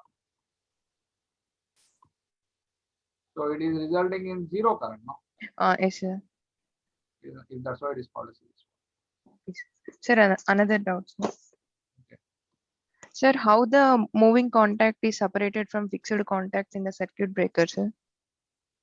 So here I have shown through that animation. Yes, sir. Actually, I want to know the reason why. See here, observe here. Whenever this, I think you are getting the screen. Yes, sir. So here, during normal condition, the trip circuit, just wait. During normal condition, this trip circuit is under open condition. It is Yes, sir. excited with a substrate DC source. But whenever the fault takes place, this relay contact is experiencing the force, no operating force. Yes, sir. This increases because relay current is increased. Okay. Okay. So this will close the trip circuit as there is a DC source. There will be current through the strip coil. So Okay. whenever this trip coil is energized, it will exert the force on this moving contact. It will be pulled out from the Okay. fixed contact. Okay, sir. Okay. Okay, sir. Thank you, sir.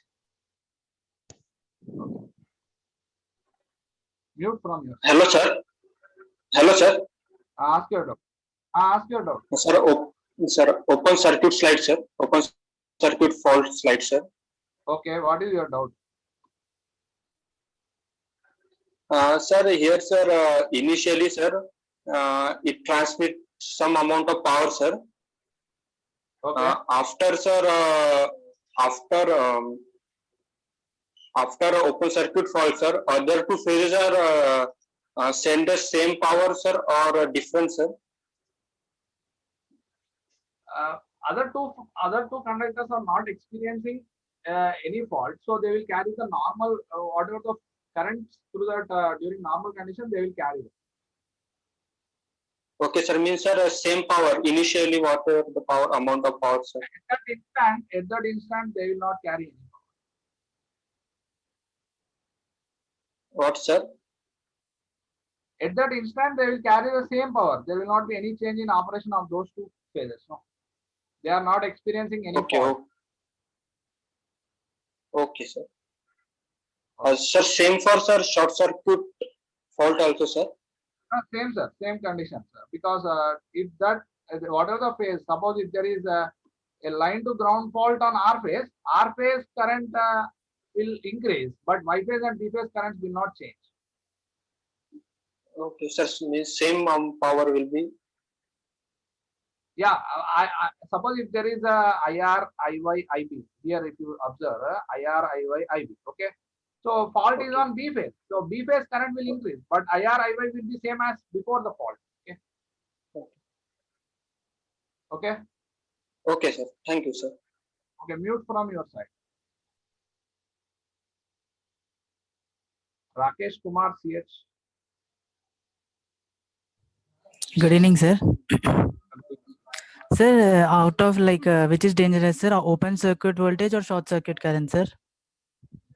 See, generally we cannot say which is dangerous, but short circuit faults are mostly taking place in the network. When you compare to open circuit faults, most of the faults are short circuit faults.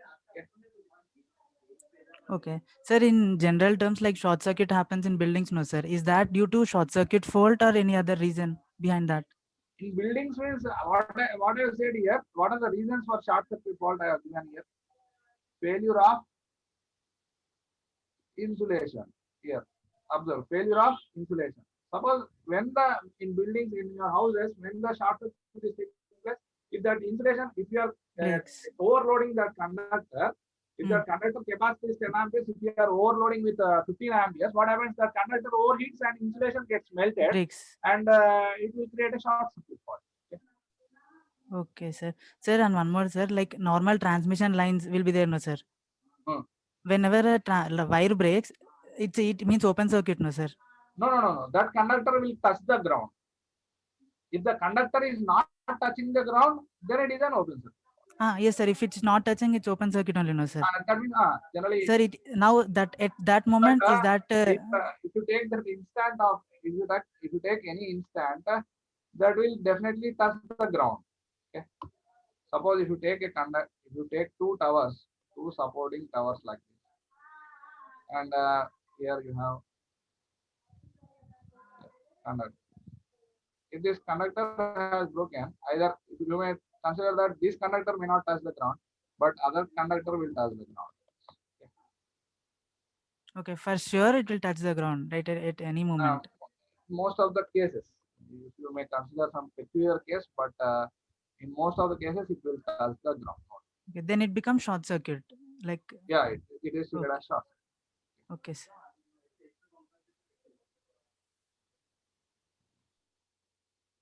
G. Vaishnavi. Hello, sir. Ask your doubts. Sir, what is the meaning of trip circuit, sir? Here, trip circuit that will initiate the trip action of the circuit breaker. That means relay will initiate the trip signal, then the circuit breaker contact starts separating. Yeah. Tripping means what, sir? Actual meaning Tripping of tripping? means disconnecting. Trip means what? Disconnecting action is initiated here. Okay, sir. Again, one more doubt, sir. Why short circuit fault is also known as a shunt fault, sir? Shunt fault means it is creating a shunt path. No, suppose Sir. suppose if you consider a circuit like this is a load, and if the fault is, if this is a short circuit fault, it is creating a parallel path. No, here Parallel to load. So parallel that's to why it load is. or parallel to any X or Y. Okay, that's why it is a shunt condition. No, not series condition. Okay, sir. Okay, sir. Thank you, sir.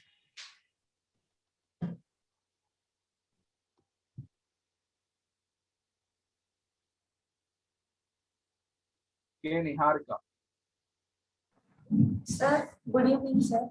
Good evening. Sir, during bird fall happens due to insulation breakdown, sir. No. Birds or snakes. Suppose if a bird or a snake sits on the Yes, sir, conductor those, and touches the cross arm, it will have a path like this one. That is known as bird. yes, sir, but conductor will have insulation, no, sir.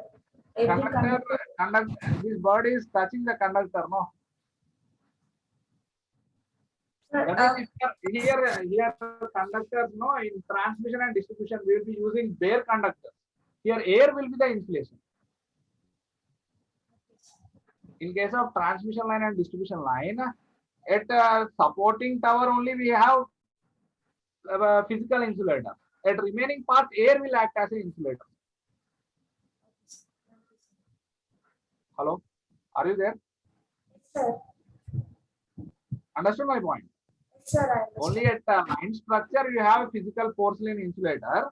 Remaining parts we have what? The air as an insulator. Okay. Okay, sir. Thank you, sir.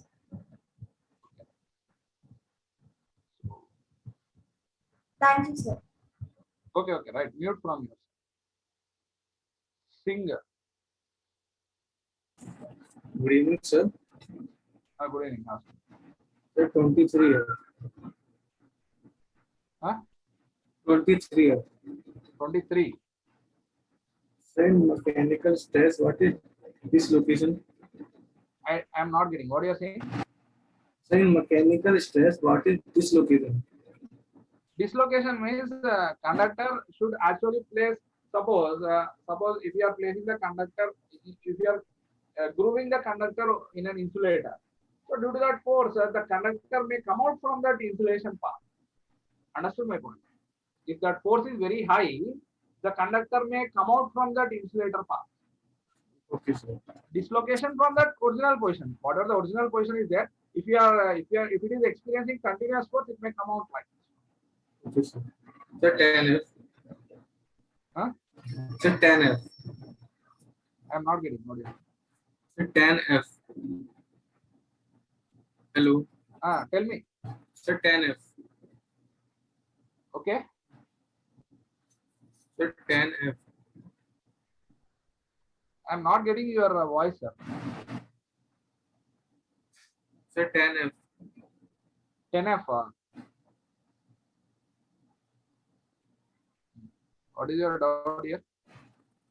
Sir, can you explain it again? The omega equals to omega S. Omega equal to omega S means the synchronous speed. The synchronous machine, no, alternator is nothing but a synchronous generator. It is designed at synchronous speed. But due to occurrence of this open circuit fault, what is happening? One of the phase is not delivering any power. So electrical power transfer gets reduced, but mechanical input is same. So the machine is experiencing what? Acceleration here. Acceleration means speed will be increased. Okay. Okay, sir. Okay. Thank you, sir. Okay. Mute from here.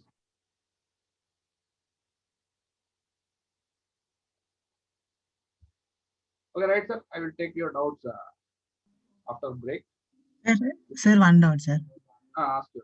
Sir, can fuse be called as a circuit breaker, sir? Fuse is not a circuit breaker. Fuse is different. Circuit breaker is different. The fuse after every operation you should replace. Okay. Circuit breaker is not like that. It's not. We will discuss about that protective switches later. First, I will discuss about the relays. When it comes to the fuse, then we will. It is one of the protective switch. Okay, sir. Okay. So take break for 15 minutes, sir. 15 minutes. Now it is, I think it is 7.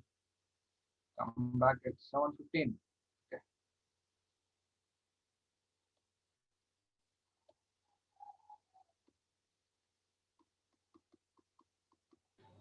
So till what time do we have class today?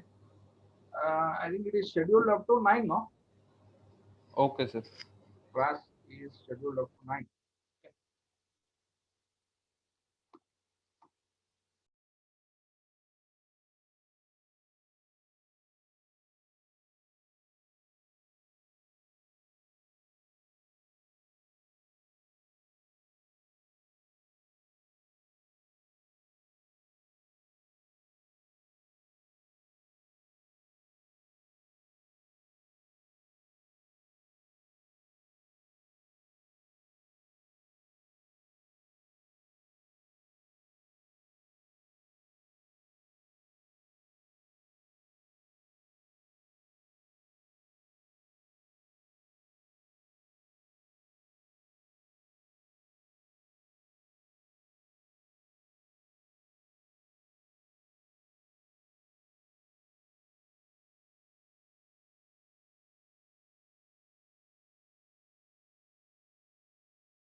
So welcome back. I request the students, if audio and video is clear, if my audio and video is clear, I request the students to just raise the hand. If my audio video is clear, sir, just raise the hand so that we can start our discussion for today. Okay, if my audio and video is clear, just raise the hand, sir, so that we can start our discussion. Okay, right.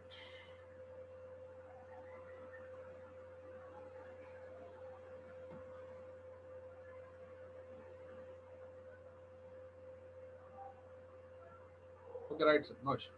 Right. So we have discussed how a relay and a circuit breaker are configured in a practical system. Now here, what I have shown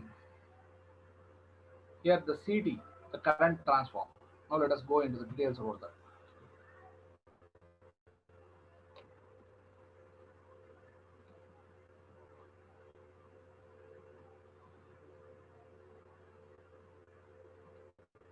The voltages and currents, the voltages and currents that are existing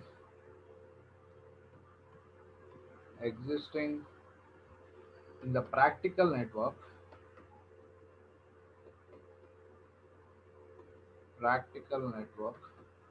are networks are very high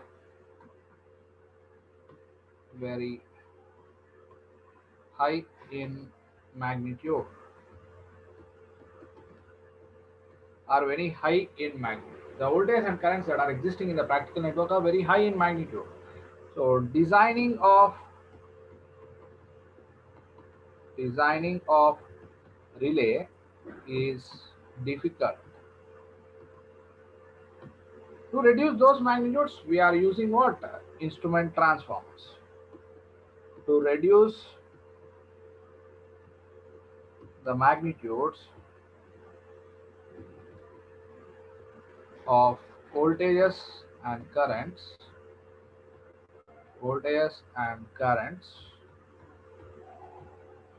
we use instrument transformers.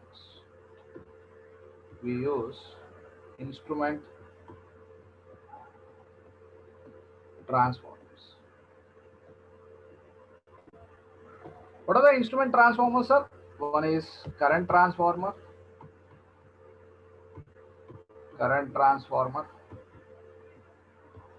and the second one is potential transformer.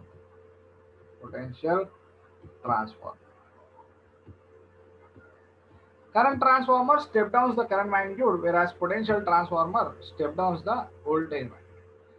So now, if we observe here the circuit, the relay coil is connected with CT secondary side. The relay coil is connected to the CT secondary side. Okay. When the rating of the relay coil is not given while solving problems, by default, we will consider the rating of relay coil as rating of rating of CT secondary is considered as rating of relay coil. Okay. Here one important point is, if relay coil is connected to CT secondary side, relay coil is connected with a CT secondary side. If the rating of the relay coil is not given, if rating of relay coil is not given, if the rating of relay coil is not given, by default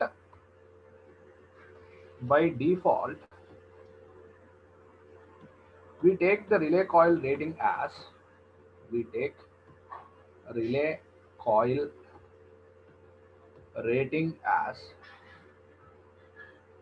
CT secondary current rating.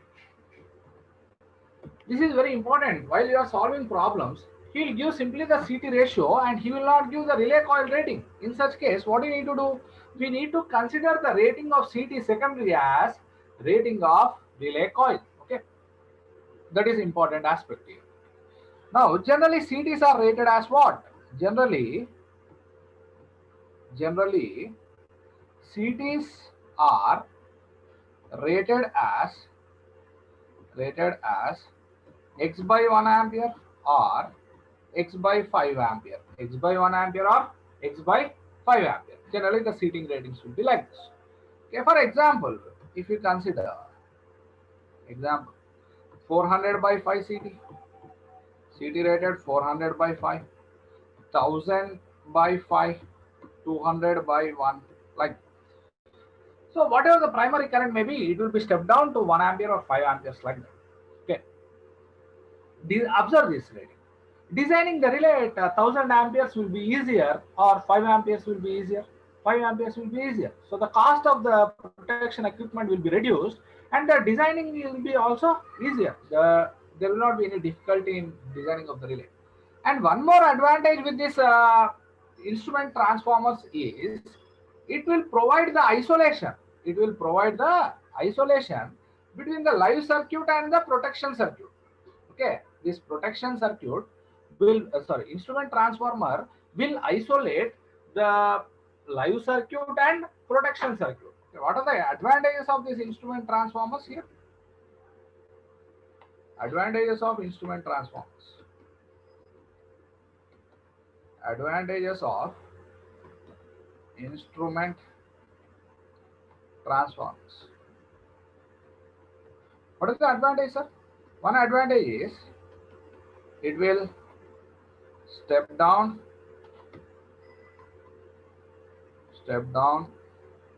the magnitudes of voltage, current. Second one is it will isolate protection equipment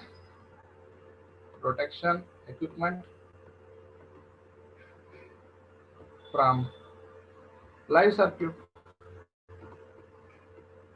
It will isolate the protection equipment and live circuit. Yes, sir? So that is the advantage of instrument transformers. Now let us take a CT. Rated 400 by 5. CT rated is what? Now let us consider a CT rated 400 by 5. CT rated 400 by 5. Okay. Now, and we will consider the primary current, secondary current, and the relay condition. We will consider the primary current, secondary current, and relay condition. Okay. So if there is the network is operating at 50% of full load, the network is operating at 50% of full load condition. 50% of full load means primary side how much current? 200 amperes current. Secondary side how much current it will flow? 2.5 amperes. What will be the relay condition? Operating force on the relay contact will be less than the restraining force and the relay will not operate because current seen by the relay is less than its rated current. Okay. Suppose if the load is increased to 80% of full load, 80% of full load means what is the 32? 320 amperes. 320 amperes of current and 4 amperes of current is flowing on the secondary side. In this case also the operating force is less than the restraining force and the relay will not operate for 80% of load also. But if the load has been, if the fault has taken place in the network and it is resulted in 120% of full load condition, 120% of full load means how much? 480 amperes. 480 amperes is flowing on the primary side. Secondary side how much? 6 amperes of current. So by 2 are 10. 6 amperes of current. In such case, the operating force experienced by the relay contact will be more than the restraining force. Then the relay contact will slowly move and it will close the trip circuit. Understood my point? So, what is your observation here? Whenever the current seen by the relay is more than its set value, the operating force experienced by the relay contact will be more than the restraining force and the relay will operate. In these first two cases, the relay will not operate. Here, relay will not operate, will not operate. But in this case, relay will operate. Relay will operate. So here, this is due to fault. This is due to short circuit fault. If the fault has resulted in 120% of full load, what happens? Current, the operating force experienced by the relay contact will be more than the restraining force, and the relay will operate. I think you got an analysis here. When the relay will operate, sir? When the current seen by the relay, when the current seen by the relay is, when the current seen by the relay is less than its set value, less than its set value, what happens, sir? Operating force is less than restraining force. Relay will not operate. Relay will not operate. But when the current seen by the relay, when the current seen by the relay is more than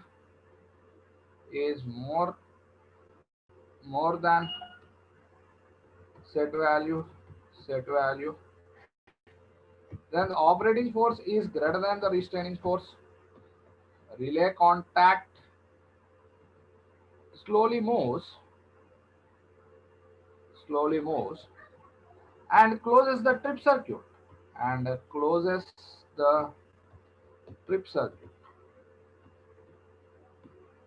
Okay, relay operates. So when the relay is operating, sir, whenever the current seen by the relay is more than its set value, then it will experience the operating force greater than the restraining force, and the relay will operate. During normal condition, the relay contact will not close the trip circuit. But whenever the short circuit fault takes place, the current observed will be more than the rated current, and the relay contact will move and it will close the trip circuit. Then the moving contact of the circuit breaker will be pulled out from the fixed contact, and we can say that the relay will operate. Okay, so these are the conditions that must be satisfied. Okay, now let us observe here.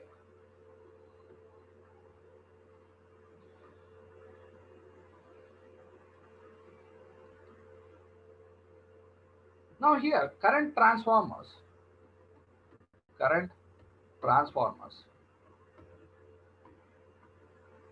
are used for two purposes. One is for measuring purpose, which is known as measuring CT, and the second one is for protection purpose, that is known as protection CT. One is for measurement purpose, that is known as measuring CT. Second one is for protection purpose, that is known as protection CT.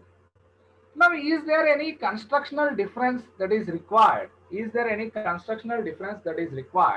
Between the measuring CT and protection CT? My question is there any constructional difference required between the measuring CT and protection CT or not?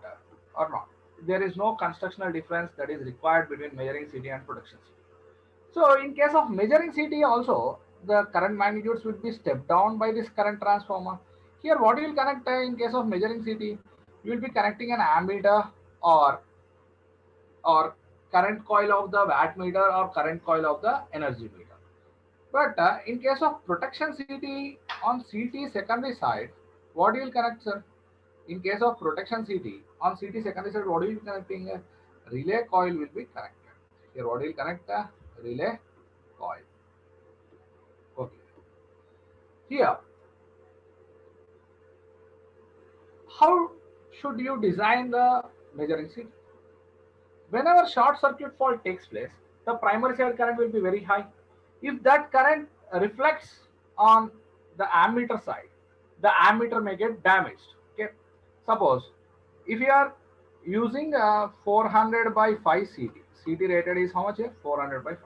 So here you will be using an ammeter 0 to 10 amperes range. Suppose 0 to 10 amperes range.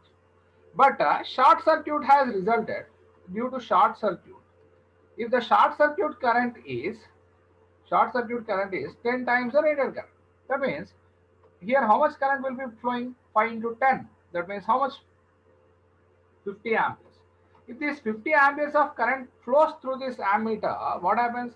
This ammeter gets damaged or not? Ammeter gets damaged. If you allow the current through the ammeter more than its rated current, ammeter will get damaged. So if short circuit current is reflected, it may damage. If ISC is allowed, ammeter may get damaged. Ammeter may get damaged. Okay. So our design of the measuring CT should be such that the fault current should not reflect on secondary side. The fault current should not reflect on secondary side. But for protection CT here, what you are doing, we are sensing that fault current. So the fault current should be reflected on secondary side for protection CT. Okay. Now let us observe the magnetization characteristic. The magnetization characteristic. If you observe with flux with current, so magnetization characteristic of any core will be like this. Okay. So this is nothing but ankle point. This is known as ankle point, and this is saturation point. Saturation point. We should design the protection CT at what point and measuring CT at what point. Our design should be such that measuring CT should be designed at saturation point, because once the current exceeds its rated value, the CT core goes to what? Saturation region. And even the primer side current increases, flux will not increase, so ammeter will not get damaged. But the protection CT is to be designed at what point? Ankle point. Because the fault current is to be reflected. In case of protection CT, the fault current, whatever the fault current here, is to be reflected here. ISC should be reflected here with a step down magnitude. Because relay should sense that fault. Relay should sense that fault.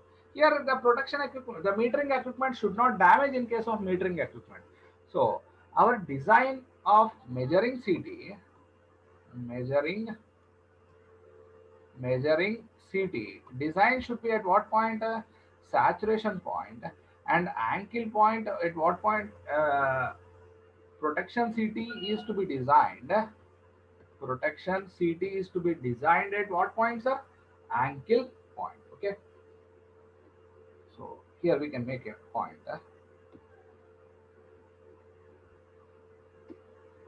Measuring CT should be designed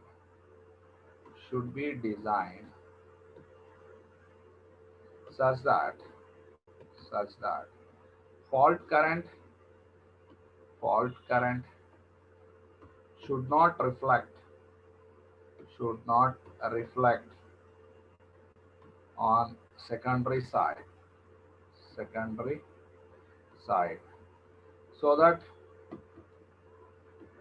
reflect on secondary side, so that equipment will not get damaged, so that equipment will not get damaged. Measuring CT should be designed such that the fault current should not reflect on secondary side, so that equipment will not get damaged. So it should be operated at what point? Saturation point. So measuring CT is designed to operate at what point, sir? At saturation point. Okay. It should be designed to operate at what point? Saturation point. Because here, once you operate at saturation point, once it exceeds its value, it is going to saturation. Flux will not increase. Primary side current increases, but flux will not increase. So the relay, equipment, this metering equipment will not get damaged. But here, in case of protection CT, our design should be such that fault current should be reflected on secondary side. That's why we will design at what point? Ankle point. Okay. For protection CT,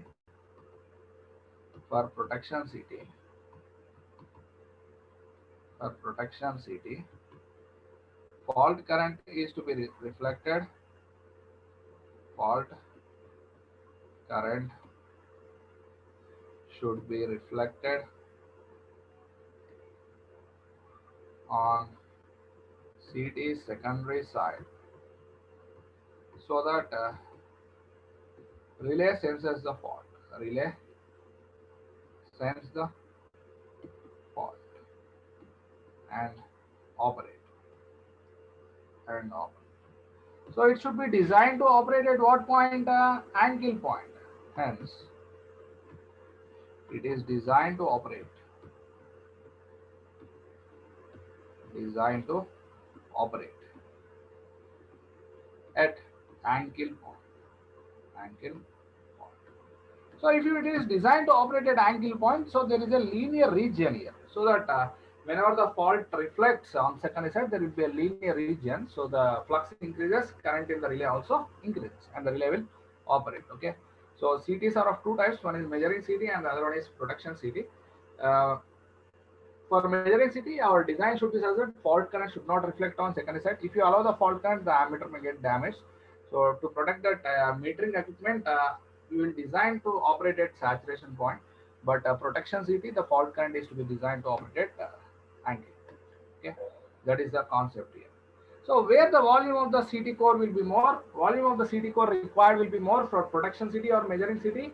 Volume of the CT core required will be more in case of protection CT when compared to measuring CT. Okay, so we can make a point here. Volume of the CT core, volume of CT core required will be more for protection CT when compared to measuring CT, when compared to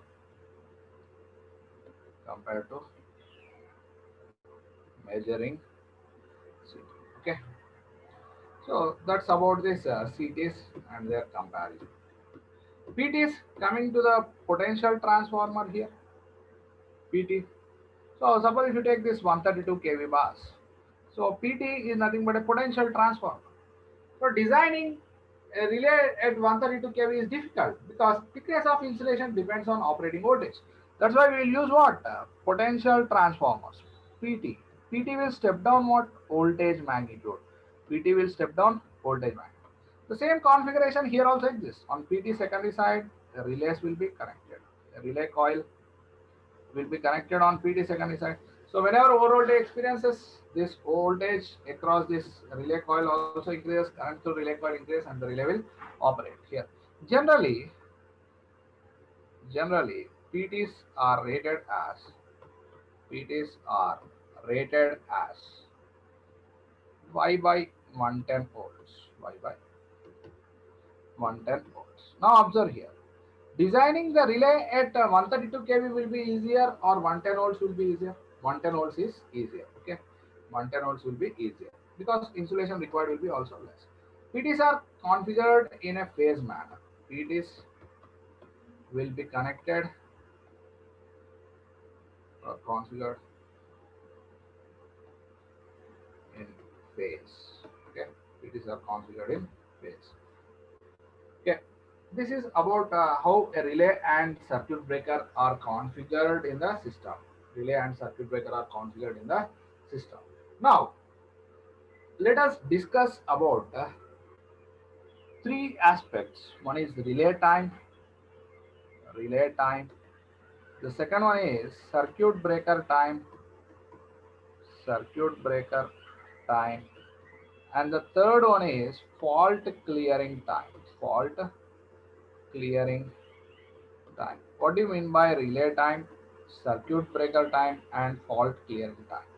Now, how can we define relay time, fault clearing time, and circuit breaker time? Let us analyze it. First, let us consider relay time. Relay time is nothing but from the instant of fault occurrence to the instant of issuing the trip signal, instant of issuing the trip signal. Issuing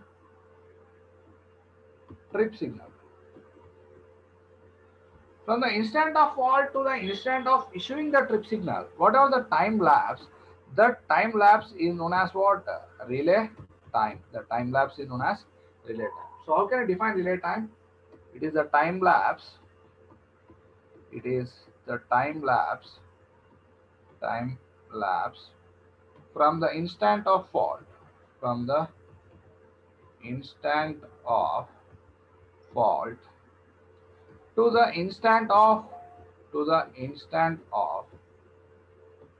issuing the trip signal. Issuing the trip signal.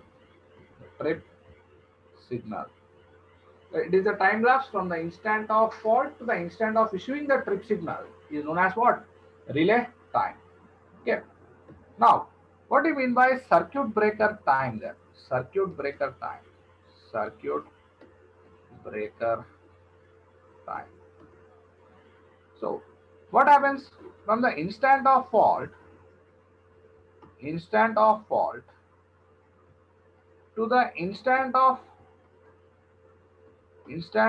issuing trip signal?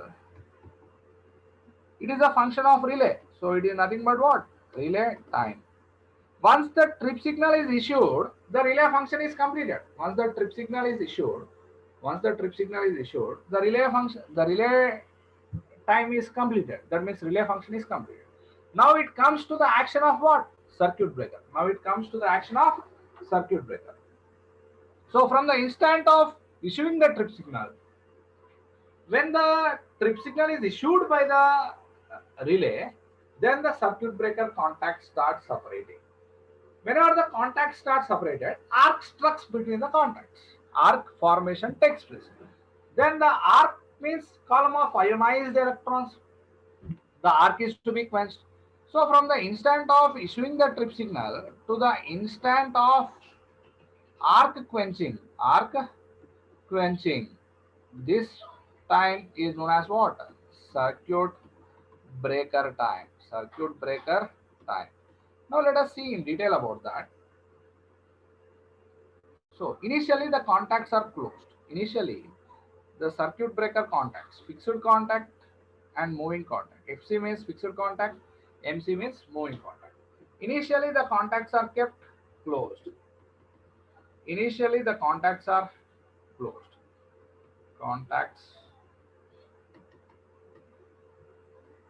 Contacts are closed.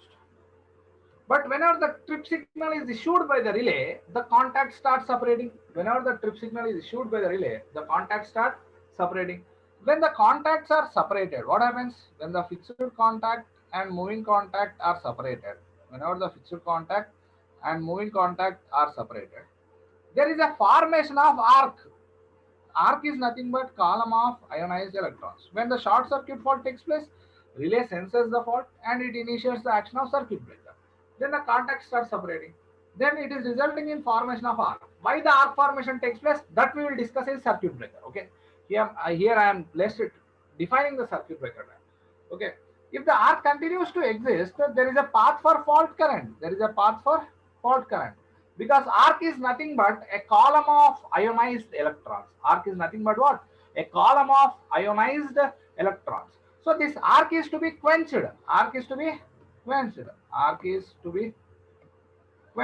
Okay. So how we will quench arc, that is a different aspect. We will discuss later. So once you quench the arc, the fixed contact and moving contact are separated, and the faulty section and healthy section are isolated. Now the current will be what?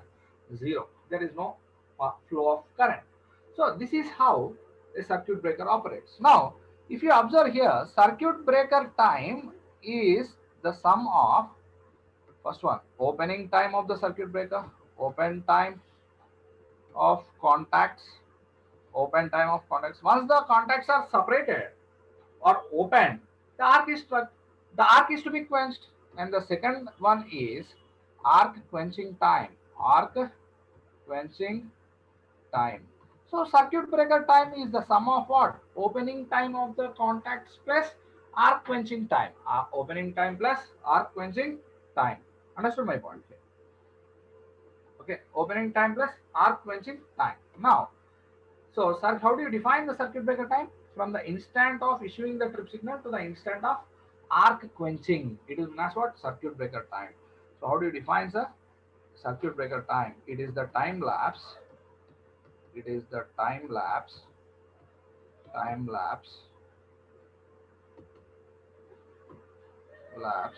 from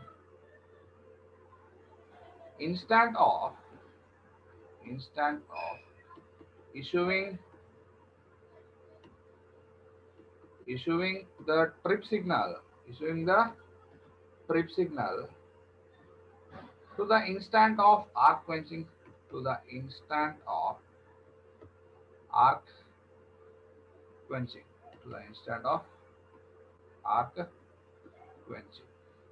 So it is known as what?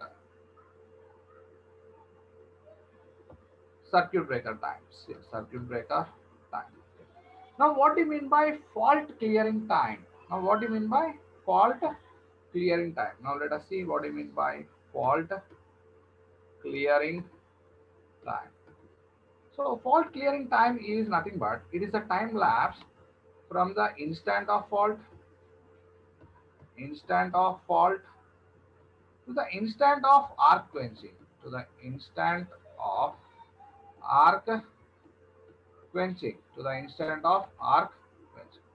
the instant of fault to the instant of arc quenching, whatever the time lapse, that is known as what? Fault clearing time. In between, what you have? Instant of issuing trip signal. Okay. So this is relay time and this is circuit breaker time. So fault clearing time is nothing but the sum of relay time and circuit breaker time. Okay. Fault clearing time is sum of fault clearing time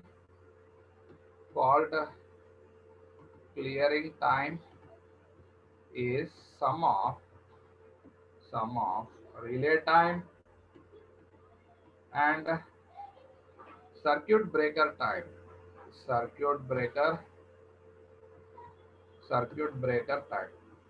Fault clearing time is the sum of relay time and circuit breaker time. So this is how we have defined what do you mean by relay time, circuit breaker time and fault clearing time. Relay time means what? From the instant of fault to the instant of issuing the trip signal. Okay. Circuit breaker time means what? From the instant of issuing the trip signal to the instant of arc quenching, because when the contacts are separated, arc formation takes place. Arc is nothing but what? Column of ionized electrons. So the path for fault current exists. So arc is to be quenched. Quenching means what? Remove. Okay. Arc is to be removed. Okay.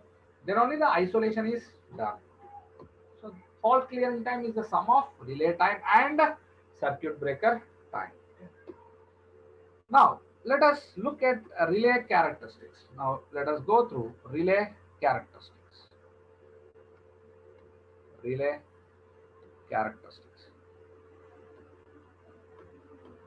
So, what do you mean by relay characteristics? Why we need to study relay characteristics? What is the necessity of studying relay characteristics?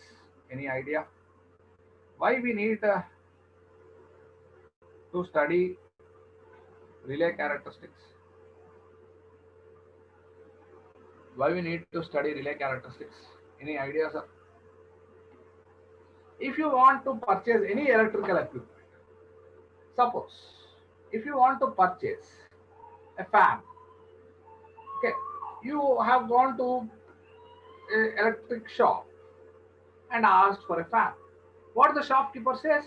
What type of fan you want? You want ceiling fan or exhaust fan or table fan, or what fan do you want? That means whenever you want to use an electrical equipment, you should know what characteristics the equipment is having, what voltage it is operating, what current it draws, what power it draws. That's all. Okay.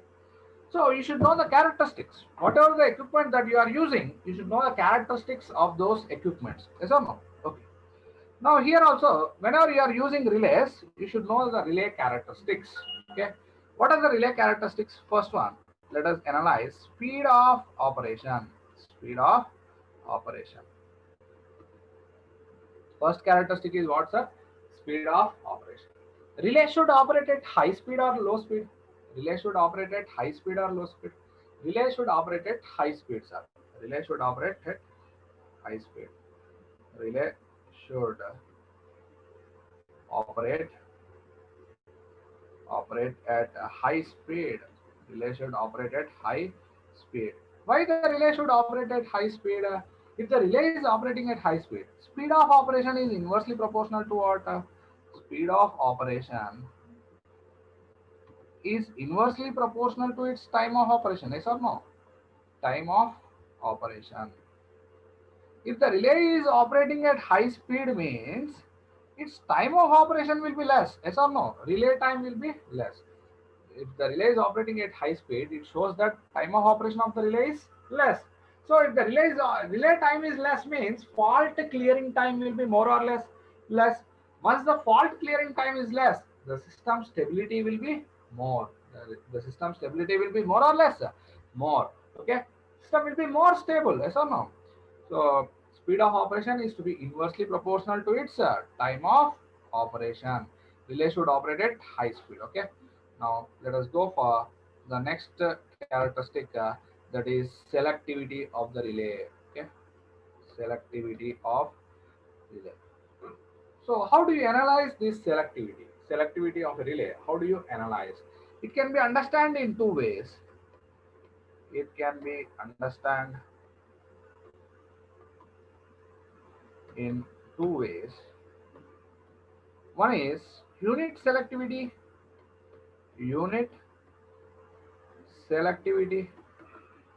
and the second one is non-unit selectivity, Okay. First one is unit selectivity, and the second one is what? Non-unit selectivity. Now let us analyze what do you mean by unit selective relay and what do you mean by non-unit selective relay. Unit selective relay means unit selectivity means relay should operate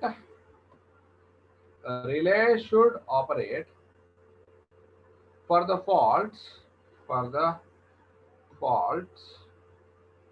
within its zone only. Relay should operate for the faults within its zone only. Relay should operate for the faults which are taking place within its zone only. It should not operate for the faults. It should not operate for faults outside the zone, outside its zone. Okay. Unit selective relay means what? It should operate for the faults which are taking place within its zone only. It should not operate for the faults which are taking place outside its zone. Then we can say that it is a unit selective relay. Now let us say what do you mean by non-unit selective relay. Now let us go for what do you mean by non-unit selective relay. The relay may operate for the faults within its zone and outside the zone. Non-unit selectivity means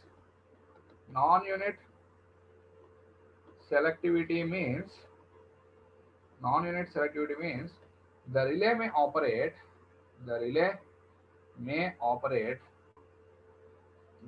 operate for the faults within its zone and outside its zone also. Then it is known as what? Non-unit selectivity. Now let us take an example here. So suppose if you take two buses. So this first bus is protected by relay 1, the second bus is protected by relay 2. Suppose this is 220 kV section and this is 132 kV section. This is 220 kV section and this is 132 kV section. Suppose if there is a fault taking place on this second section, short circuit fault has occurred in this second section. If R2, this fault is in the zone of R2. If R2 operates for fault, then it is a unit selectivity. then it is what? Unit selectivity. If R1 is operating for the fault, that fault is not within the zone of R1. Fault is not within the zone of R1. But if relay R1 is operating for the fault, then it is a non-unit selectivity. R1 operates for the fault, then it is non-unit selectivity. That is a non-unit selectivity. That means if the relay operates only for the faults which are taking place within its zone only, then it is a unit selective relay. If it is operating for the faults outside its zone, then it is a non-unit selectivity. I think you have understood what do you mean by unit selective relay and what do you mean by non-unit selective relay. Can you say any example for unit selective relay?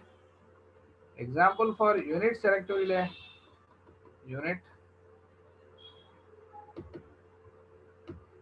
Sorry, just wait, sir. Unit selective relay example. Any example? Differential relay. Differential relay is an example for what? Unit selectivity. And can you say an example for non-unit selectivity? Non-unit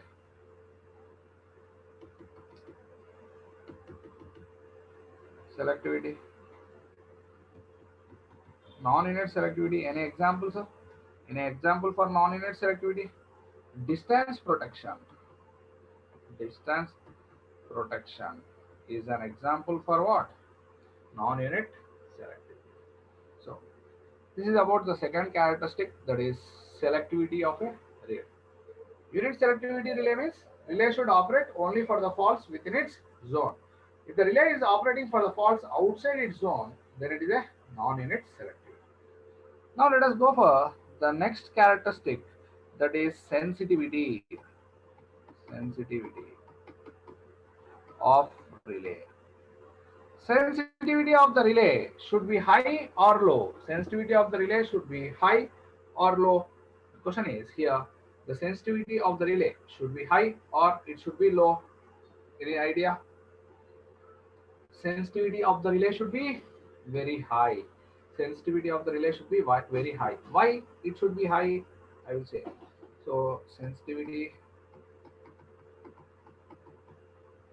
of the relay should be very high.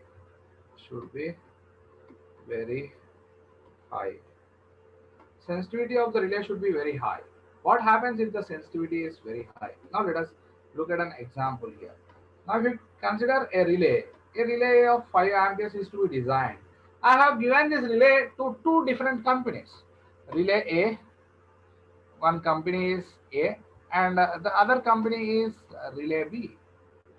I have given to two different companies A and B. Company A has designed the relay to sense a change of 5.0001 ampere change. That means it can sense 0.001 ampere change.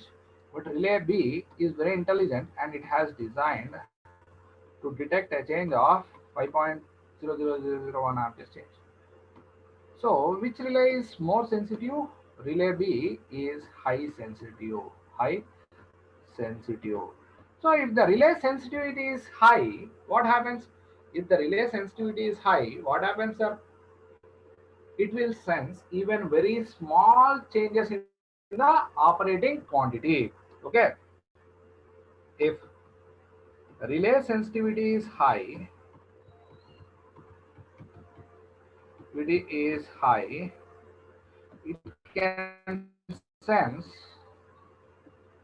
it can sense even very small changes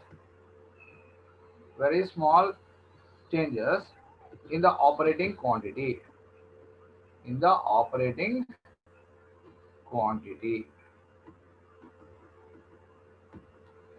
So if the relay sensitivity is high, it can sense very small changes in the operating quantity. So the relay sensitivity is to be very high. So here, How do we express this sensitivity electrically? How can we express relay sensitivity electrically? Relay sensitivity, relay, relay sensitivity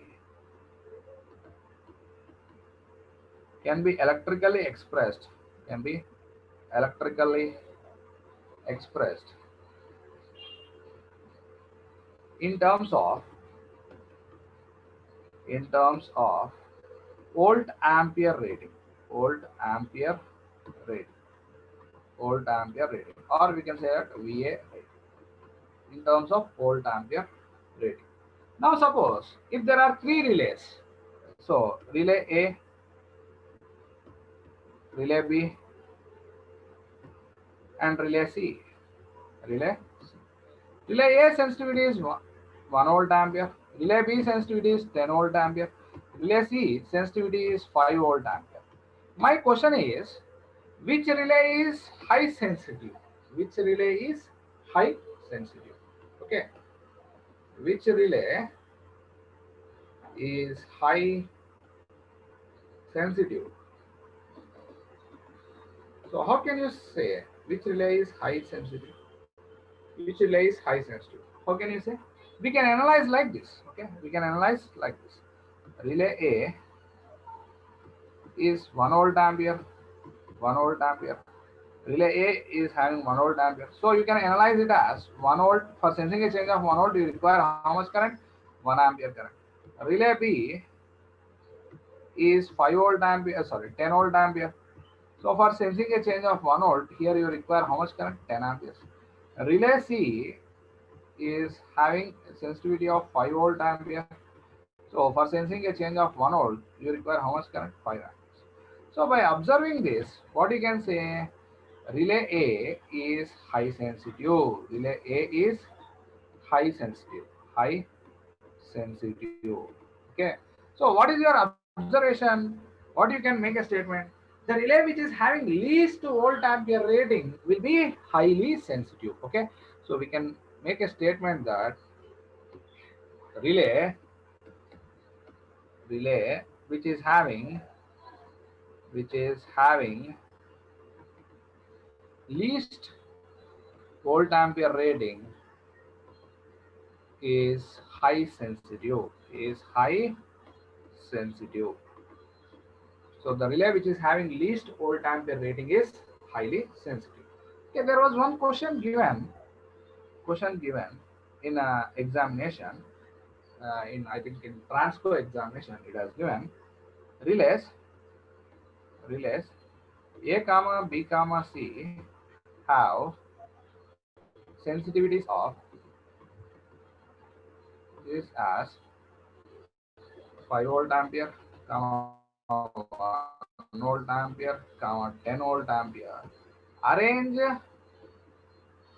relays in a descending order of their sensitivities.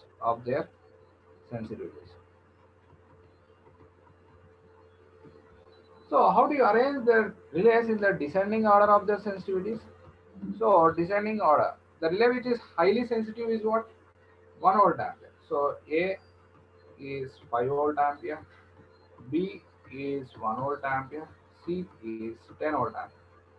So the relay which is having least volt ampere rating is highly sensitive. That was our conclusion. So which relay is high sensitive? B. Next is A. Next is C. So this is the descending order of their sensitivities. Okay, this is the descending order of their sensitivities. So this is about sensitivity. Okay. Now next, coming to the aspect of reliability.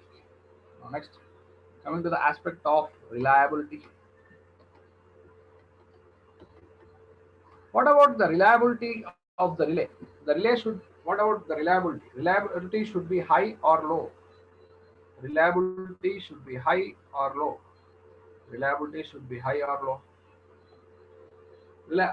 highly reliable or not.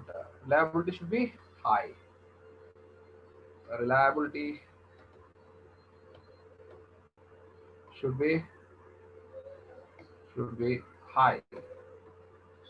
It should give 100% assurance for correct operation. It should give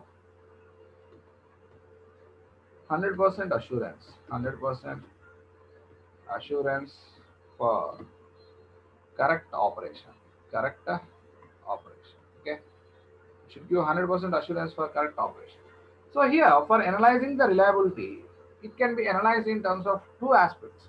One is dependability, and the second one is security. Dependability and security. What do you mean by dependability and what do you mean by security? Dependability means it should operate whenever it is required to operate. It should operate. It should operate whenever it is required to operate. Whenever it is required to operate. Required to operate. And what do you mean by security? What do you mean by security? Security means it should not operate whenever it is not required to operate. Now observe this. It should not operate. Sorry. It should not operate whenever it is not required. Whenever it is not required to operate. Not required to operate. Okay. This is about. Now let us analyze this. Now let us analyze. How can you analyze? Suppose if you consider an alternator, it is connected to a step-up transformer. Okay. And to this HT side bus, more number of lines are connected in parallel. Okay. Suppose if you consider this transformer is protected by some relay 1, this line is protected by some relay 2. Okay. Now, when there is a fault on this line, when there is a short circuit fault on this line, the fault current path will be like this. This is the path for fault current. So here relay R2 has to be operated because here the fault is on that line. Relay R2 has to be operated. So dependability means it should operate whenever it is required to operate. Dependability means what? It should operate whenever it is required to operate. Okay. Security means here, even though this transformer relay is sensing that fault, it should not operate because the fault current flows through this path. Because if this relay operates for the fault, this entire network loses the power or not? Entire network loses the power. Understood my point? So here reliability is in terms of what? Dependability and security. It should operate whenever it is required to operate, and it should not operate whenever it is not required to operate. Even though whenever it is not seeing that fault, it should not operate. Okay. So that is about dependability and security. So these are relay characteristics. Now let us go through the relay characteristics once again. Now first one is what? Speed of operation. The relay should operate at high speed, because if the relay is operating at high speed, its time of operation will be less. That means relay time will be less, fault clearing time will be less, the system will be more stable. Okay. Selectivity. Second one is what? Selectivity. So how do you analyze the selectivity of a relay? It is in terms of unit selectivity and non-unit selectivity. What do you mean by unit selectivity relay? Unit selectivity relay means it should operate only for the faults which are taking place within its zone. The fault is taking place within its zone only, it is operating means it is a unit selectivity relay. Non-unit selectivity relay means what? It may operate for the fault which is taking place within its zone and outside its zone. Then it is taken as non-unit selectivity. Okay. So here I have taken an example here. If the relay R2 operates for the fault, this fault is within the zone of R2. So it is a unit selectivity. If the R1 operates for the fault, that is a non-unit selectivity. Okay. Example for unit selectivity relay, anyone asks differential relay. Non-unit selectivity means distance protection. Sensitivity of the relays. Sensitivity of the relay. Sensitivity of the relay should be very high or low. Sensitivity of the relay should be very high. Relay should be highly sensitive, because if the relay sensitivity is high, it can sense very small changes in the operating quantity. Okay. So the relay which is having least volt ampere rating will be highly sensitive. How do you Measure the sensitivity. How do you express the sensitivity of the relay? In terms of volt ampere rating. Okay. So the relay which is having least volt ampere rating is highly sensitive. Okay. Based on this, there was one question. Okay. Next one is reliability. Reliability of the relay should be high. Okay. It is analyzed in terms of dependability and security. Dependability means it should operate whenever it is required to operate. Security means it should not operate whenever it is not required to operate. Okay. So this is about relay characteristics. Okay. Now let us go for the next topic, that is classification of relays. Classification of relays. How can we classify the relays? How can we classify the relays? First one, that is based on time of operation. Based on time of operation. Time of operation. How can we classify the relays? In this, first one, that is instantaneous relays. Instantaneous type relays. Instantaneous relays. Instantaneous relays means what? Any idea? Instantaneous relays means what? Instantaneous relays means there is no time delay in operation of the relay. Intentionally, we will not provide any delay in the relay operation. Then we can say that it is an instantaneous relay. Okay, instantaneous relay means what? In this relays, there will be no intentional time delay. There will be no intentional time delay. Time delay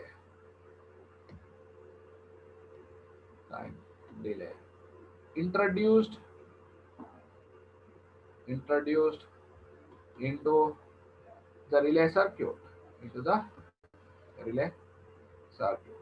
So intentionally we will not provide any time delay into the relay circuit. Intentionally we will not provide any time delay into the relay circuit. So these relays should operate within zero time whenever the current seen by the relay is more than its set value. Intentionally we will not provide any time delay in this. Okay, so it should operate, relay should operate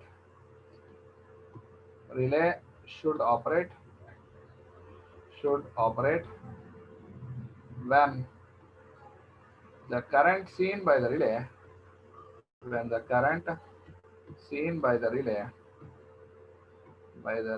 is more than set value within zero time. Within zero time the relay should operate. But practically, is it possible to operate the relay within zero time? No. So practically it is not possible for operation of the relay within zero time. So because if you take electromechanical type relay, that movement has to take place for closing of the relay contact. So it will take some minimum time. If you take numerical type relays, for processing it will take some minimum time. Okay. So instantaneous relays means what? So within zero time it should operate ideally, but practically it will take certain minimum time. However, it will take certain minimum time of operation. However, operating within zero time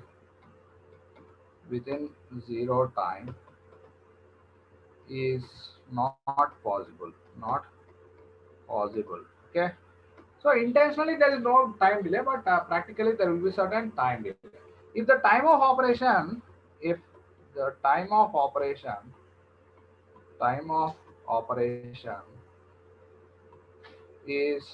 0.1 seconds or even less than that,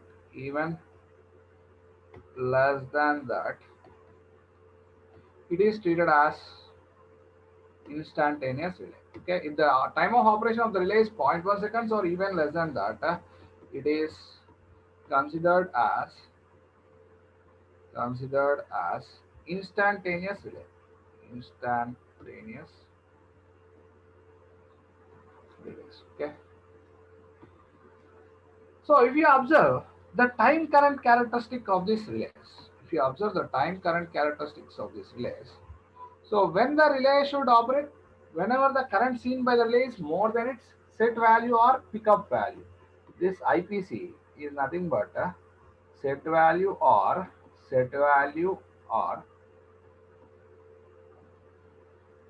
we can also say it as pickup value. Pickup value. So whenever the current seen by the relay is more than its set value or pickup value, the relay should operate within zero time. But practically within zero time is not possible. However, within minimum time of operation. If time of operation is less than or equal to 0.1 seconds, then it is said to be what? Instantaneous type relay. Now observe here, observe this characteristic. The operation of the relay is not depending on the pickup current magnitude, fault current magnitude. The time of operation of this relay is not depending on what fault current magnitude. Here time of operation is independent of fault current magnitude. Suppose at this instant if the fault current is 1000 amperes, it will take same time. Fault current is 2000 amperes, it will take same time. Fault current is 10,000 amperes also, it will take same time. That means instantaneous type relays, in instantaneous type relays, the time of operation is independent of fault current magnitude. In instantaneous type relays, the time of operation is independent of what? Fault current magnitude. Okay. Time of operation is independent of fault current magnitude. In case of what relays, sir? Instantaneous type relays. Okay. Now let us go for definite time relays. Definite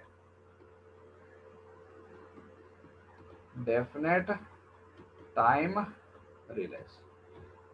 In this definite time relays, an intentional time delay is provided by the user. In definite time relays, intentionally we will provide the time delay. Intentionally we will provide what? Time delay. Okay. In this relays, an intentional time delay,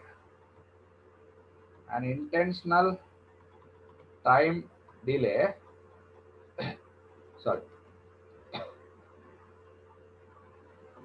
time delay is introduced into the relay circuit.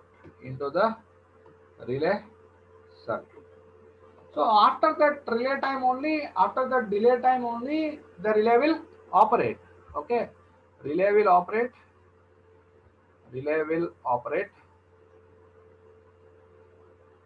when current seen by relay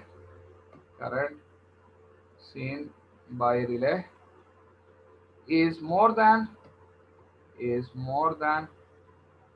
set value after the delay time only. Okay. So if you observe the time current characteristics of this definite time relay, so if the current exceeds the pickup value, the relay should operate. But here an intentional time delay is provided. This time delay TD is intentionally provided by the user. So it will operate whenever the current seen by the relay is more than its pickup current. But here delay time is intentionally provided. Such relays are known as what? Definite time relays. Now observe here, even in case of definite time relays, the time of operation is independent of fault current magnitude. Time of operation is independent of fault current magnitude.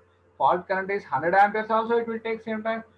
200 amperes same time. 1000 amperes, 10,000 amperes also, it will take the same time. Okay. Time of operation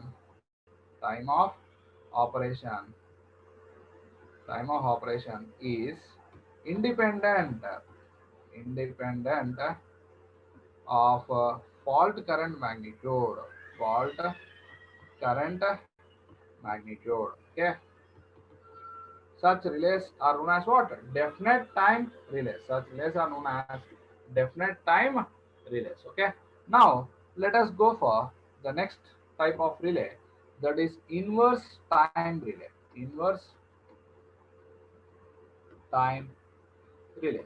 The name itself says that the time of operation is inversely proportional to fault current magnitude. In this relays, the time of operation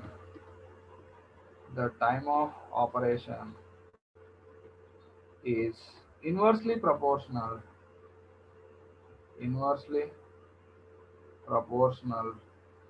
to its fault current magnitude.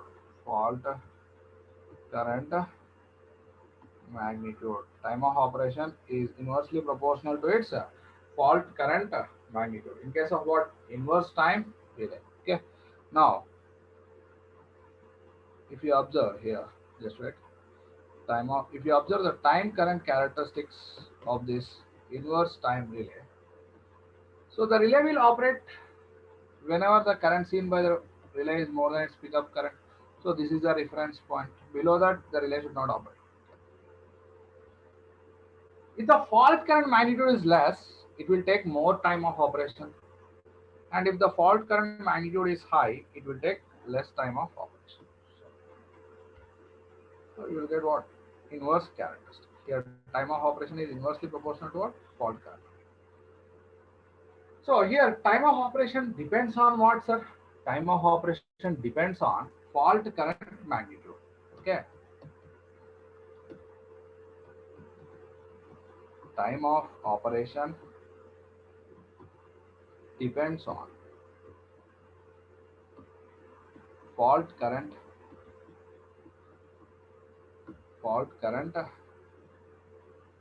magnitude.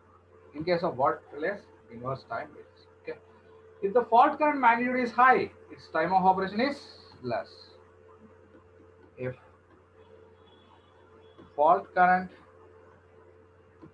magnitude is high, its time of operation is less. So if you compare triple line fault and LG fault, where the time of operation is less, triple L fault is more severe. So its time of operation is less when compared to what? Line to ground fault. Okay. If we compare triple L fault with LG fault, triple L fault is cleared fast. Triple L fault is cleared fast because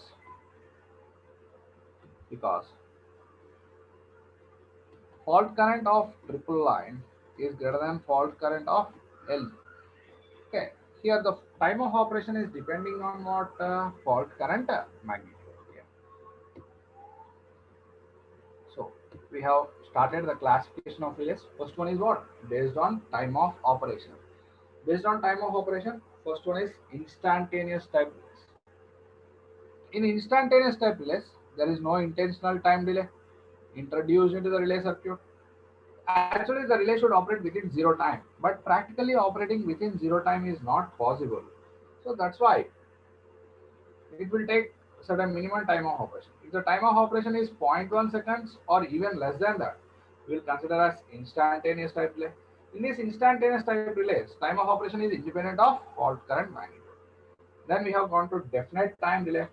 In this relays, intentionally there is a time delay introduced into the relay circuit. Relay will operate when the current seen by the relay is more than its set value, only after the delay time. Here also the time of operation is independent of what? Fault current magnitude. Then we have gone to inverse time relay. In inverse time relay, the time of operation is inversely proportional to what? Fault current magnitude. The time of operation depends on what? Fault current magnitude here. Okay. So the fault current magnitude is high, then its time of operation is less. So if you compare triple L fault with an LG fault, triple L fault is cleared fast. That means time of operation in case of triple line fault will be less when compared to what?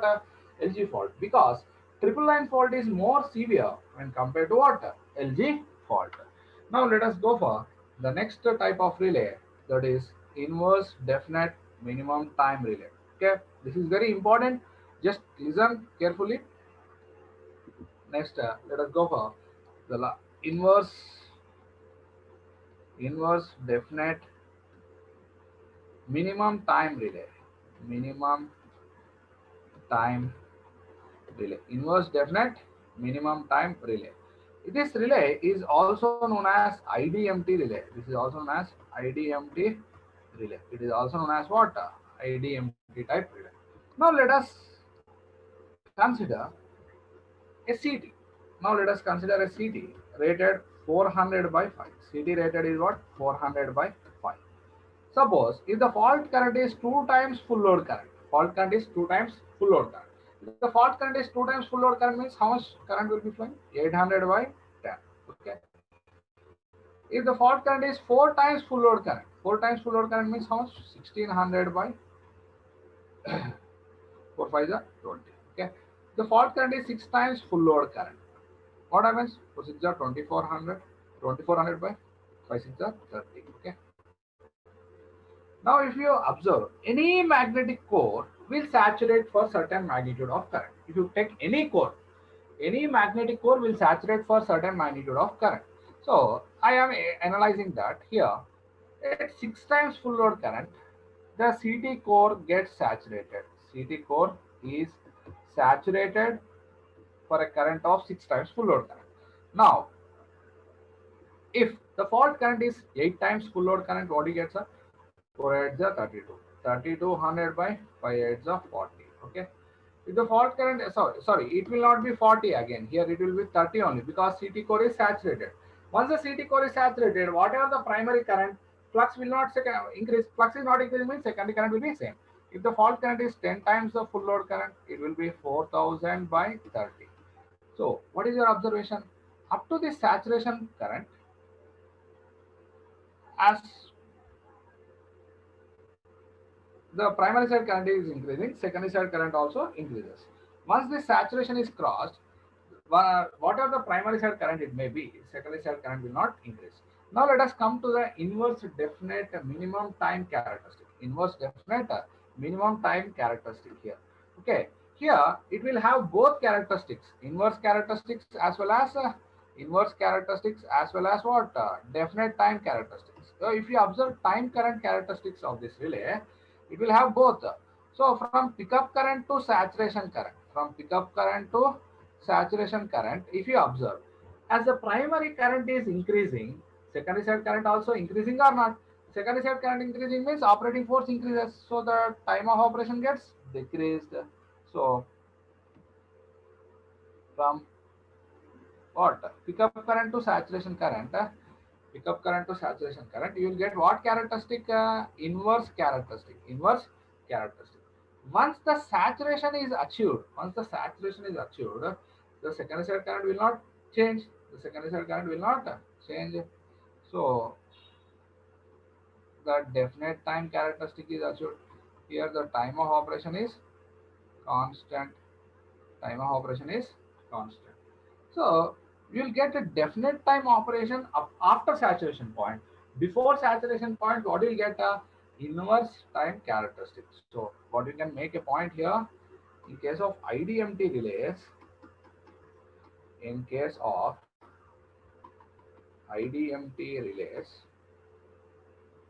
we get inverse time characteristics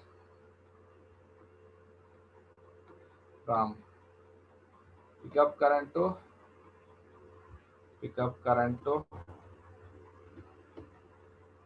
saturation current.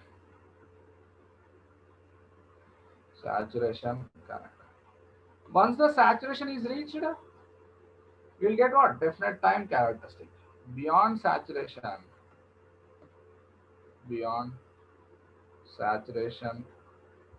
current, we get definite time characteristic. Okay. Beyond saturation current, we get what characteristic? Definite time characteristic. So if you observe here, from pickup current to saturation current, as the primary side current increases, secondary side current also increases. So you'll get what? Inverse characteristic here. Inverse characteristic. Once the saturation is reached, definite time characteristic is achieved. So how we are getting definite time operation here?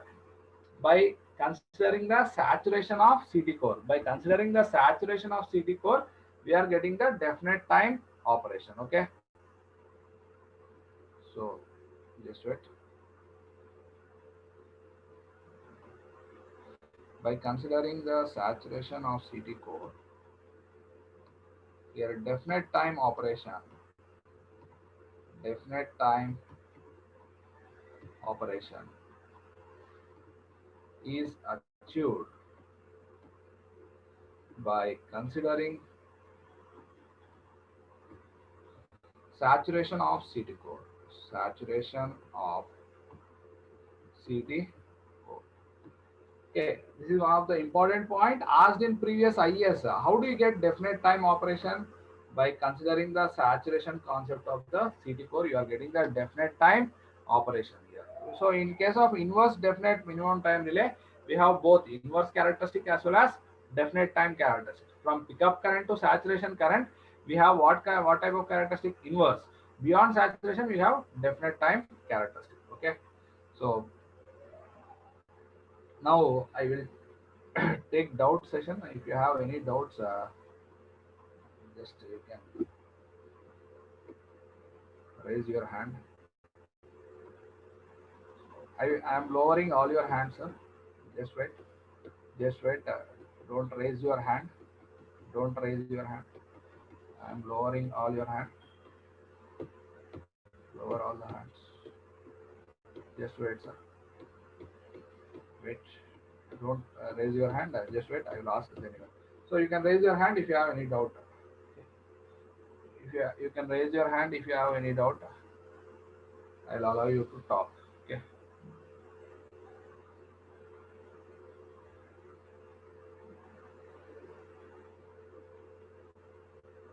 Pranjali.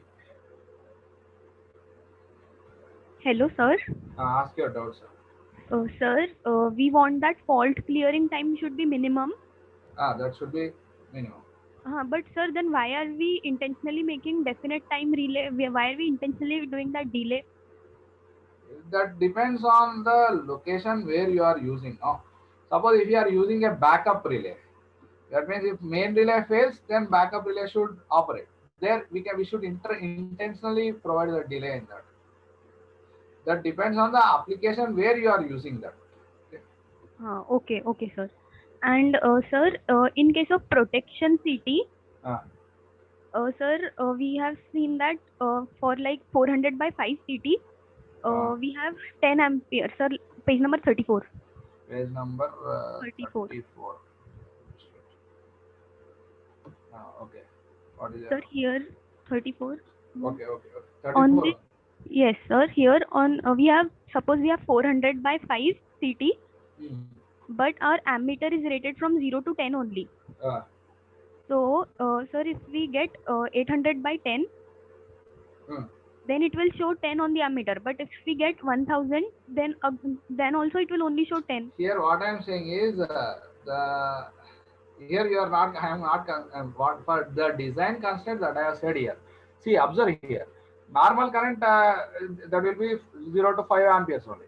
But whenever the short circuit taking place very high, suppose if the short circuit current is 10 times the rated current, then what will be the secondary side current? 50 amperes. If you allow 50 amperes to 10 amperes ammeter, it will damage or not? Yes, sir. It will damage. That's why where you are designing the measuring CT at saturation point, you are operating. Once the current crosses this saturation point, it is even the primary side current increase, flux will not increase. So the secondary side current will not change. So whatever the primary current it may be, the secondary side current is not changing. So the meter will not damage. That's all. Okay, sir. Okay. Thank you, sir. Okay, right.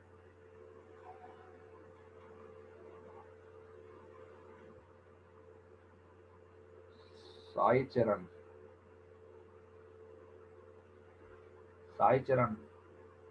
Hello, sir.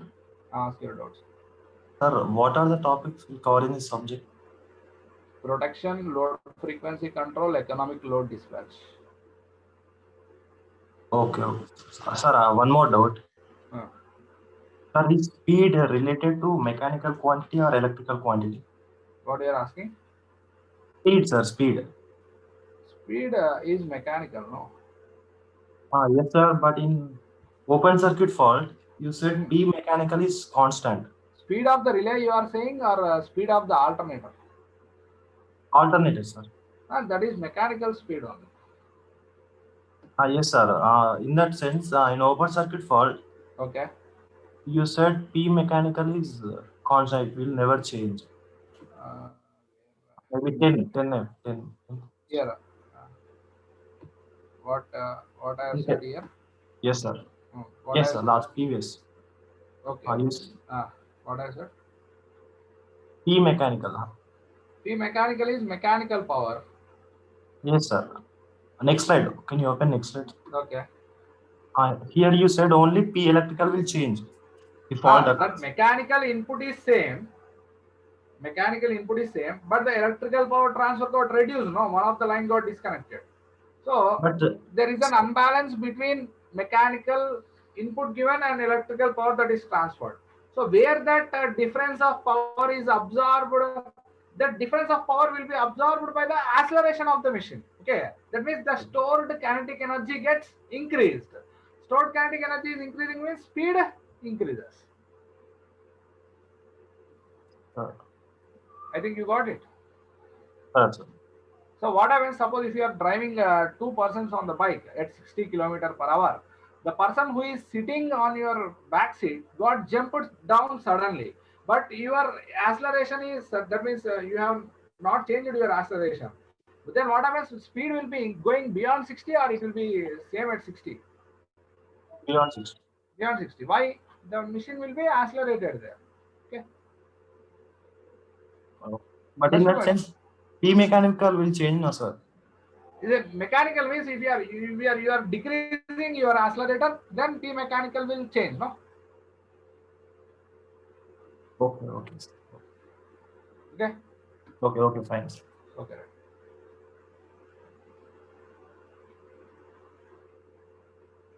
Shiva Kumar. Sir, good evening. Ask your doubt. Sir, for overcurrent protection, sir, good evening, sir. Good evening. Sir, overcurrent protection, we are using the circuit breakers, no, sir.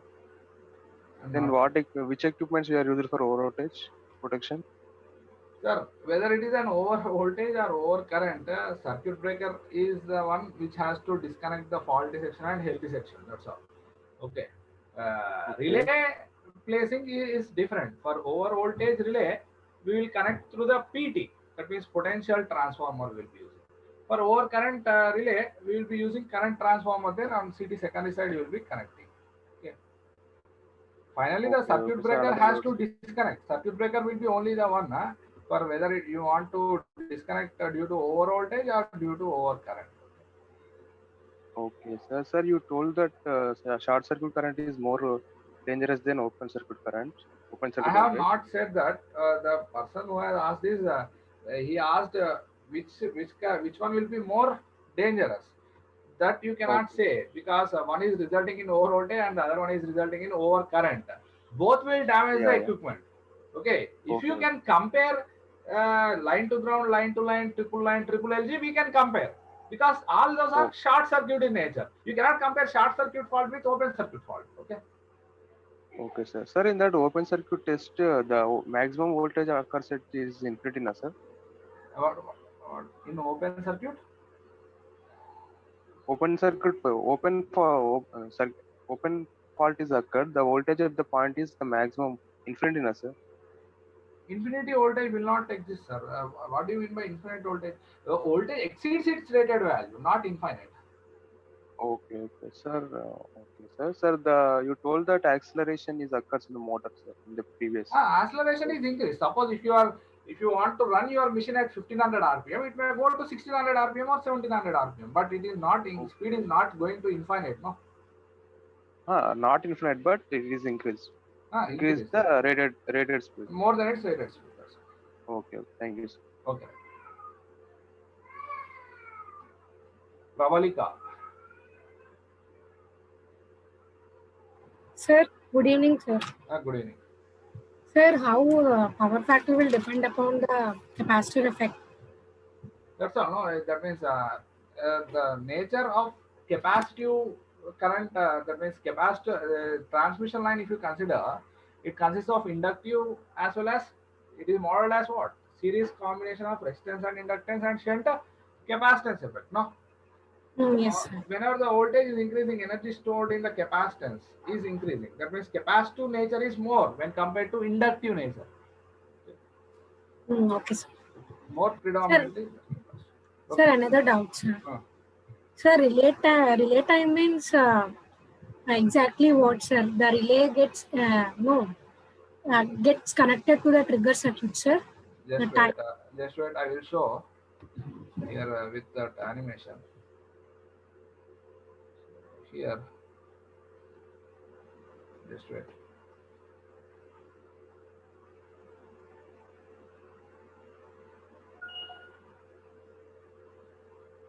Here, this is the instant of fault. Okay. Yes. From this time to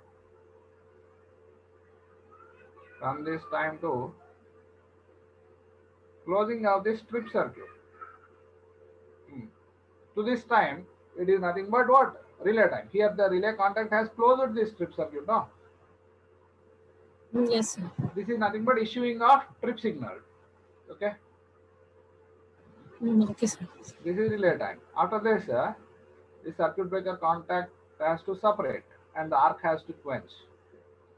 Here I have not shown that arc formation, but arc formation will take place and arc has to quench. So that is nothing but circuit breaker time. Okay. Okay, sir. Yes, sir. Yeah.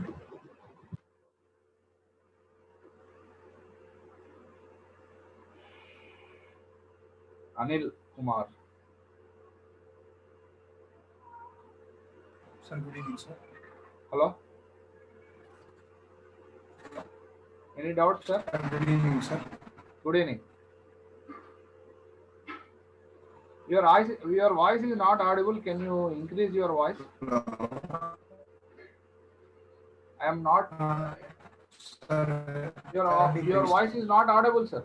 I did not understand the message of CT, sir. Your voice is not audible. Sir, now you can audible, sir. Huh? Hello. Hello. I am not hearing your voice, sir.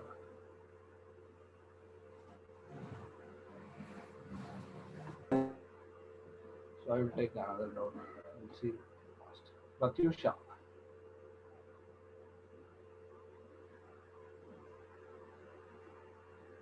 Pratyusha. Hello, sir. Ask your note. Sir, sir, is the closing of CB is manual or automatic, sir? If it is automatic, how it is automatic, sir? Closing of CB, sir, circuit breaker. Closing up. There are two different types of auto reclosure, with auto reclosure and manual reclosure. Two types. Okay. Okay. That we will discuss later when rating of circuit breaker, no auto reclosure, and we will discuss later. Sir, yes, sir. Basics. Okay, sir. Sir, another doubt, sir. Sir, by the design of insulator is depend only on voltage, sir. Why you are designing the insulation based on voltage? Voltage. So that electric field intensity depends on what operating voltage, no? Yes, sir. That does not depend on current rating. Yes, sir. Electric field intensity at the surface of conductor depends on what? Operating voltage. If operating voltage is 0, electric field intensity is 0, no? Yes, sir. Okay. Yes, sir. Okay. Okay, sir. Thank you, sir. Okay, right. G. Vaishnavi. Sir, can you explain this measuring circuit current transformer again, sir? Types of CTs, huh? This one, sir. Measuring CT, can you explain it, sir, again? See here, on measuring CT secondary side, what you are connecting, metering equipment you are connecting. Okay. Okay, Suppose sir. if the CT rated is 400 by 5, so 5 amperes is maximum. Suppose you are connecting 0 to 10 amperes ammeter, but the fault Okay. has resulted in 10 times the current. Then 50 amperes, if you allow through this 10 amperes range ammeter, it will damage, no? Yes, sir. So to avoid that, where you should design a measuring CT should be designed at saturation point. Once it crosses its rated capacity, it should go towards saturation region. So once it is saturating, once the CT core saturates, that will not reflect on secondary side, no? Understood? Sir, can you explain this saturation point again, sir? I didn't get it. With Telugu? Hello, sir. Do you know Telugu? Yes, sir. I know, sir. Tell us, sir. ఇక్కడ ఏమవుతుందమ్మా, మనం saturation point దగ్గర design చేస్తున్నాం. ఎందుకంటే మనకి ఇప్పుడు ఈ city ఇలా తీసుకున్నారు అనుకోండి. సో ఇప్పుడు మనం సాచురేషన్ పాయింట్ సపోజ్ 400/5 సిటీ తీసుకున్నాం. 400/5 సిటీ తీసుకున్నాం. ఇది 10 ఆంపియర్స్ దగ్గర సాచురేట్ అయింది అనుకోండి. 10 ఆంపియర్స్ దగ్గర మనం 0 to 10 ఆంపియర్స్ ఆమ్మీటర్ యూజ్ చేసాము. ఈ 10 ఆంపియర్స్ దగ్గర సిటీ అనేది సాచురేషన్కి వెళ్ళిపోతుంది. కాబట్టి ఇప్పుడు మనకి ఇక్కడ సపోజ్ 1000 ఆంప్స్ వచ్చినా ఇక్కడ సెకండరీ సైడ్ ఎంత వస్తుంది? 10 ఆంపియర్స్ వస్తుంది. కాబట్టి మీటర్ డ్యామేజ్ అవ్వదు, అది మీనింగ్. అదే ఇక్కడ లీనియర్ పాయింట్ దగ్గర డిజైన్ చేస్తే ఈ లీనియర్ రీజన్ ఉంటుంది కాబట్టి ఇక్కడ సెకండరీ సైడ్ కరెంట్ కూడా ఇంక్రీజ్ అవుతుంది. ఇంక్రీజ్ అవి మీటర్ డ్యామేజ్ అవుతుంది. సార్ 40F అర్థమైంది sir. 40F sir. 40F sir. ఇక్కడ మీరు చెప్పారు కదా sir fixed contact, moving contact అని. ఈ కాన్సెప్ట్ ఒకసారి మళ్ళీ చెప్పరా సార్? ఇది నార్మల్ ఇనిషియల్ పొజిషన్ లో లోడ్ కరెంట్ ఉంటుంది కదా. అవును sir. Fixed contact, moving contact closed position లో ఉంటుంది. లోడ్ కరెంట్ ఫ్లో అవుతూ ఉంటుంది. ఎప్పుడైతే షార్ట్ సర్క్యూట్ అక్కర్ అవుతుందో రిలే సెన్స్ చేస్తుంది ఫాల్ట్ ని. రిలే సెన్స్ చేసి కాంటాక్ట్ ని సపరేట్ చేస్తుంది. అంటే ట్రిప్ సిగ్నల్ ఇష్యూ చేస్తుంది. అప్పుడు ఏమవుతుంది? కాంటాక్ట్ సపరేట్ అవుతాయి. కాంటాక్ట్ సపరేట్ అయినప్పుడు ఆర్క్ ఫార్మ్ అవుతుంది అన్నట్టు. ఆర్క్ అంటే ఏంటంటే column of ionised electrons. Arc is nothing but column of ionised electrons.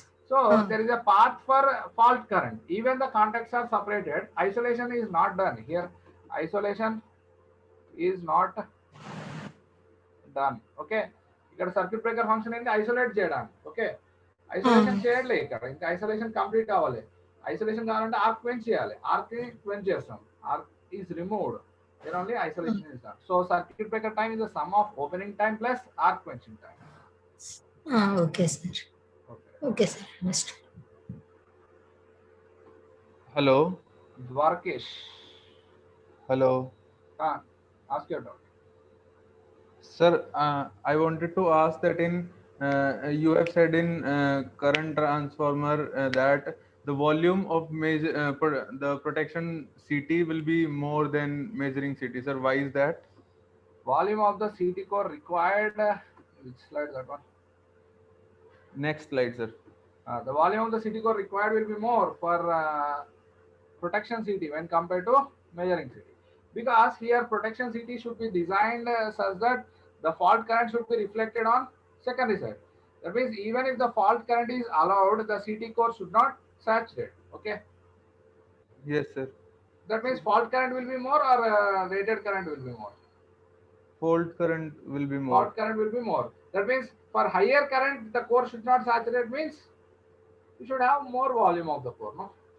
So, sir, they are directly related, sir. For more current. Yes, sir, no. Suppose if you take a core of a transformer or any electromagnetic core, and here if you are increasing the current, so suppose for 10 amperes it may not saturate. For 100 amperes it will saturate, no? And if you take more bigger core, what happens? It will saturate for further more current, no? Sir, I am not aware of this relationship that for high volume we should. So that's what if the volume is higher, it will admit more flux. Oh, okay, sir. So, okay, thank you, sir. Okay. Mamata. Sir, good evening, sir. Ask your. Sir, in a three-phase AC short circuit faults, which is more severe, sir? That depends on the location of the fault, sir. If the fault and type of neutral grounding, okay, that you will learn in faults. Generally speaking, triple line fault will be more severe when compared to LG fault. Okay, sir. Sir, Generally why we are without any conditions in the network, generally speaking, triple line fault is more severe. If any conditions are specified, based on that you need to decide. okay, sir? More several fault, sir. More severe fault. What is your doubt? More severe fault. More severe fault. That is depends on the condition, sir. If the condition is not given, triple L fault is more severe. Okay. Sir, okay, sir. Triple L fault is occurs very rarely, sir. Oh no. So several times, which fault Which occurs? fault Sir? is more frequent అని అడగాలి. Which fault Okay. is more frequently taking place? అంటే ఎక్కువ సార్లు line to ground fault. Okay, sir. More frequently occurring fault is line to ground fault. Okay. Sir, why we are using in generating stations only a synchronous generator, sir, not That's not the criteria. Actually, the synchronous generators for high power capacity, that means higher, if we are going for thermal plants and hydel plants, higher capacity generators are used, no? 500 kVA, like that. Okay. Designing of asynchronous generator means, again, that is difficult task. So here synchronous generators are doubly excited generators. By controlling the field excitation, we can control the power factor. Power factor control is possible through synchronous generators. That is not possible through asynchronous generators. They have advantages. That you learn in machines. Okay. Okay. Power factor control. One advantage is power factor control is possible through synchronous generators. If you are using induction generator, power factor control is not possible. Okay, sir. Every power plant we are using only synchronous machines, sir? Not like that. If you are going for renewable energy side, there asynchronous generators are used. So, okay, so Wind, sir, highest wind plants, asynchronous generators. Highest power generation, how much, sir? Where? Generating stations. I'm not getting your doubt. Sorry. Sir, up to 33 kV highest That 11 generation. kV. Okay. That is generation voltage generally ranges between 11 kV to 33 kV. You cannot go beyond that because then insulation will be a constraint there. Okay. Generation voltage range, that is 11 kV to 33 kV. Sir, but we are transmitting more than 33, sir. No, by using transmission, there we are using step-up transformer, no? Yes. Generator side, we are using step-up transformer or not? I have shown there. Where in the first slide on that. Here I have shown a step-up transformer, no? With this transformer, we are increasing the voltage because if you are not increasing the voltage, current value will be more. Current value is more means the size of the conductor will be more. Okay? Sir, ఇక్కడ generating station లో ఒక 11 kV వరకు generate చేసుకొని 11 kV to 33 kV generate. Sir A range వరకైనా step up చేసుకోవచ్చా sir? ఏమైనా limit? అంటే దాంట్లో లిమిటేషన్ ఉంటుందమ్మా. ఈ ట్రాన్స్మిషన్ లైన్ లెంత్, పవర్ ఎంత ట్రాన్స్మిట్ చేస్తున్నాం అనే దానిపైన లిమిట్ ఉంటుంది. మళ్ళీ ఇప్పుడు వోల్టేజ్ పెంచినా కొద్దీ ఇన్సులేషన్ థిక్నెస్ కూడా పెంచాలిగా. అవన్నీ కన్స్టెంట్. అవి పవర్ ట్రాన్స్మిషన్ లో డిస్కస్ చేస్తాం. ఇక్కడ నాది ఓన్లీ ఇప్పుడు నేను చెప్పేది ప్రొటెక్షన్ పార్ట్ కాబట్టి నేను ఇక్కడ వరకే లిమిట్ చేస్తాను. అది అక్కడ లెంత్ పవర్ పైన డిపెండ్ అవుతుంది. Okay sir, after completion of session if we have doubts, then how can we contact you? I will give you my WhatsApp number as well as mail ID. Okay. Okay, sir. Okay. Thank you, sir. Dinesh Rampuri. Hello, sir. Ask your doubt. Sir, can you define, sir, ankle point? That is which slide that one?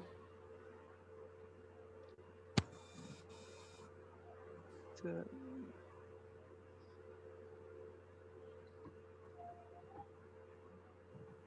The starting portion of this curve, no?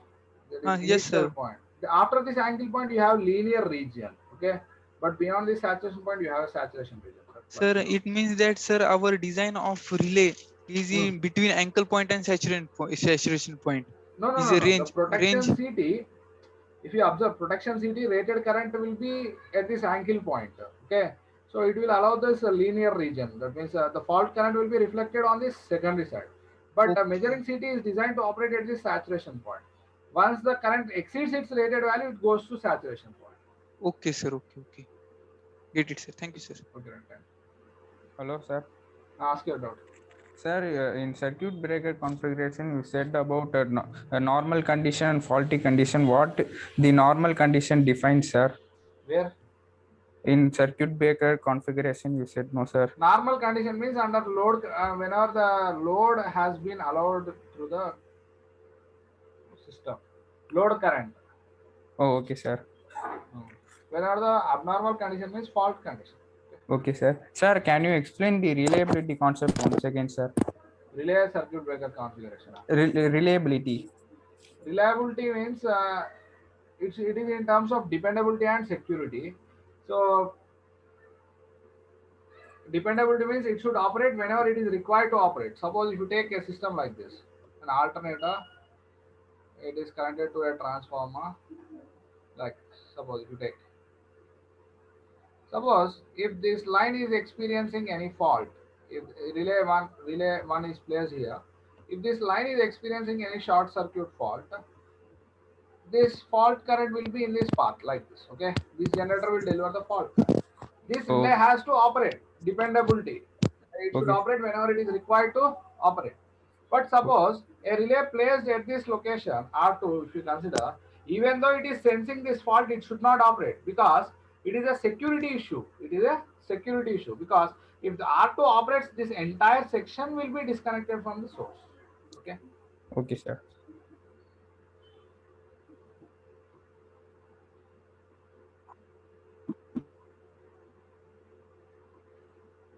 Sumitra Balvadra Prasad.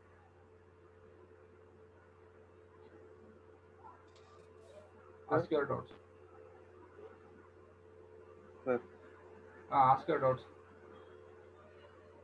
Sir, can you please provide your contact details? I will provide last. Jayasri. Sir, my doubt was clarified by one of the teachers. Okay, right. Prithviraj. Hello, sir. Ask your doubt. Sir, PTs are configured in phase. You have written in PT page, na sir. What is it? What is its meaning? Generally, the PTs will be connected per phase manner. Okay. Suppose if you take RYB, no, 138. Per phase, it will measure the phase values. Per phase, in a phase manner, it is connected. Means okay. RPT in R phase. R phase PT will measure R phase voltage. That's okay, sir. Okay. And after that, sir, you have said a concept like a unit selection and non-unit selection. Okay. And you have given example like for unit selection, it will be like a differential protection, and non-unit selection. Example I have said. Distance protection. Then overcurrent will fall under which one, sir? Overcurrent and overcurrent relay will be a non-unit protection only because it will simply absorb the current. No? Oh, okay, sir. Okay, sir. Thank you, sir. Okay. So my WhatsApp number is 7842230959. Only WhatsApp, sir. Our mail ID sir number icharu chatting chestar avarna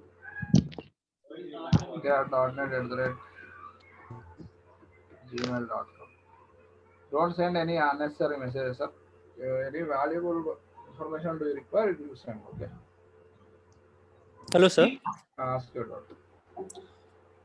Sir, when short circuit falls,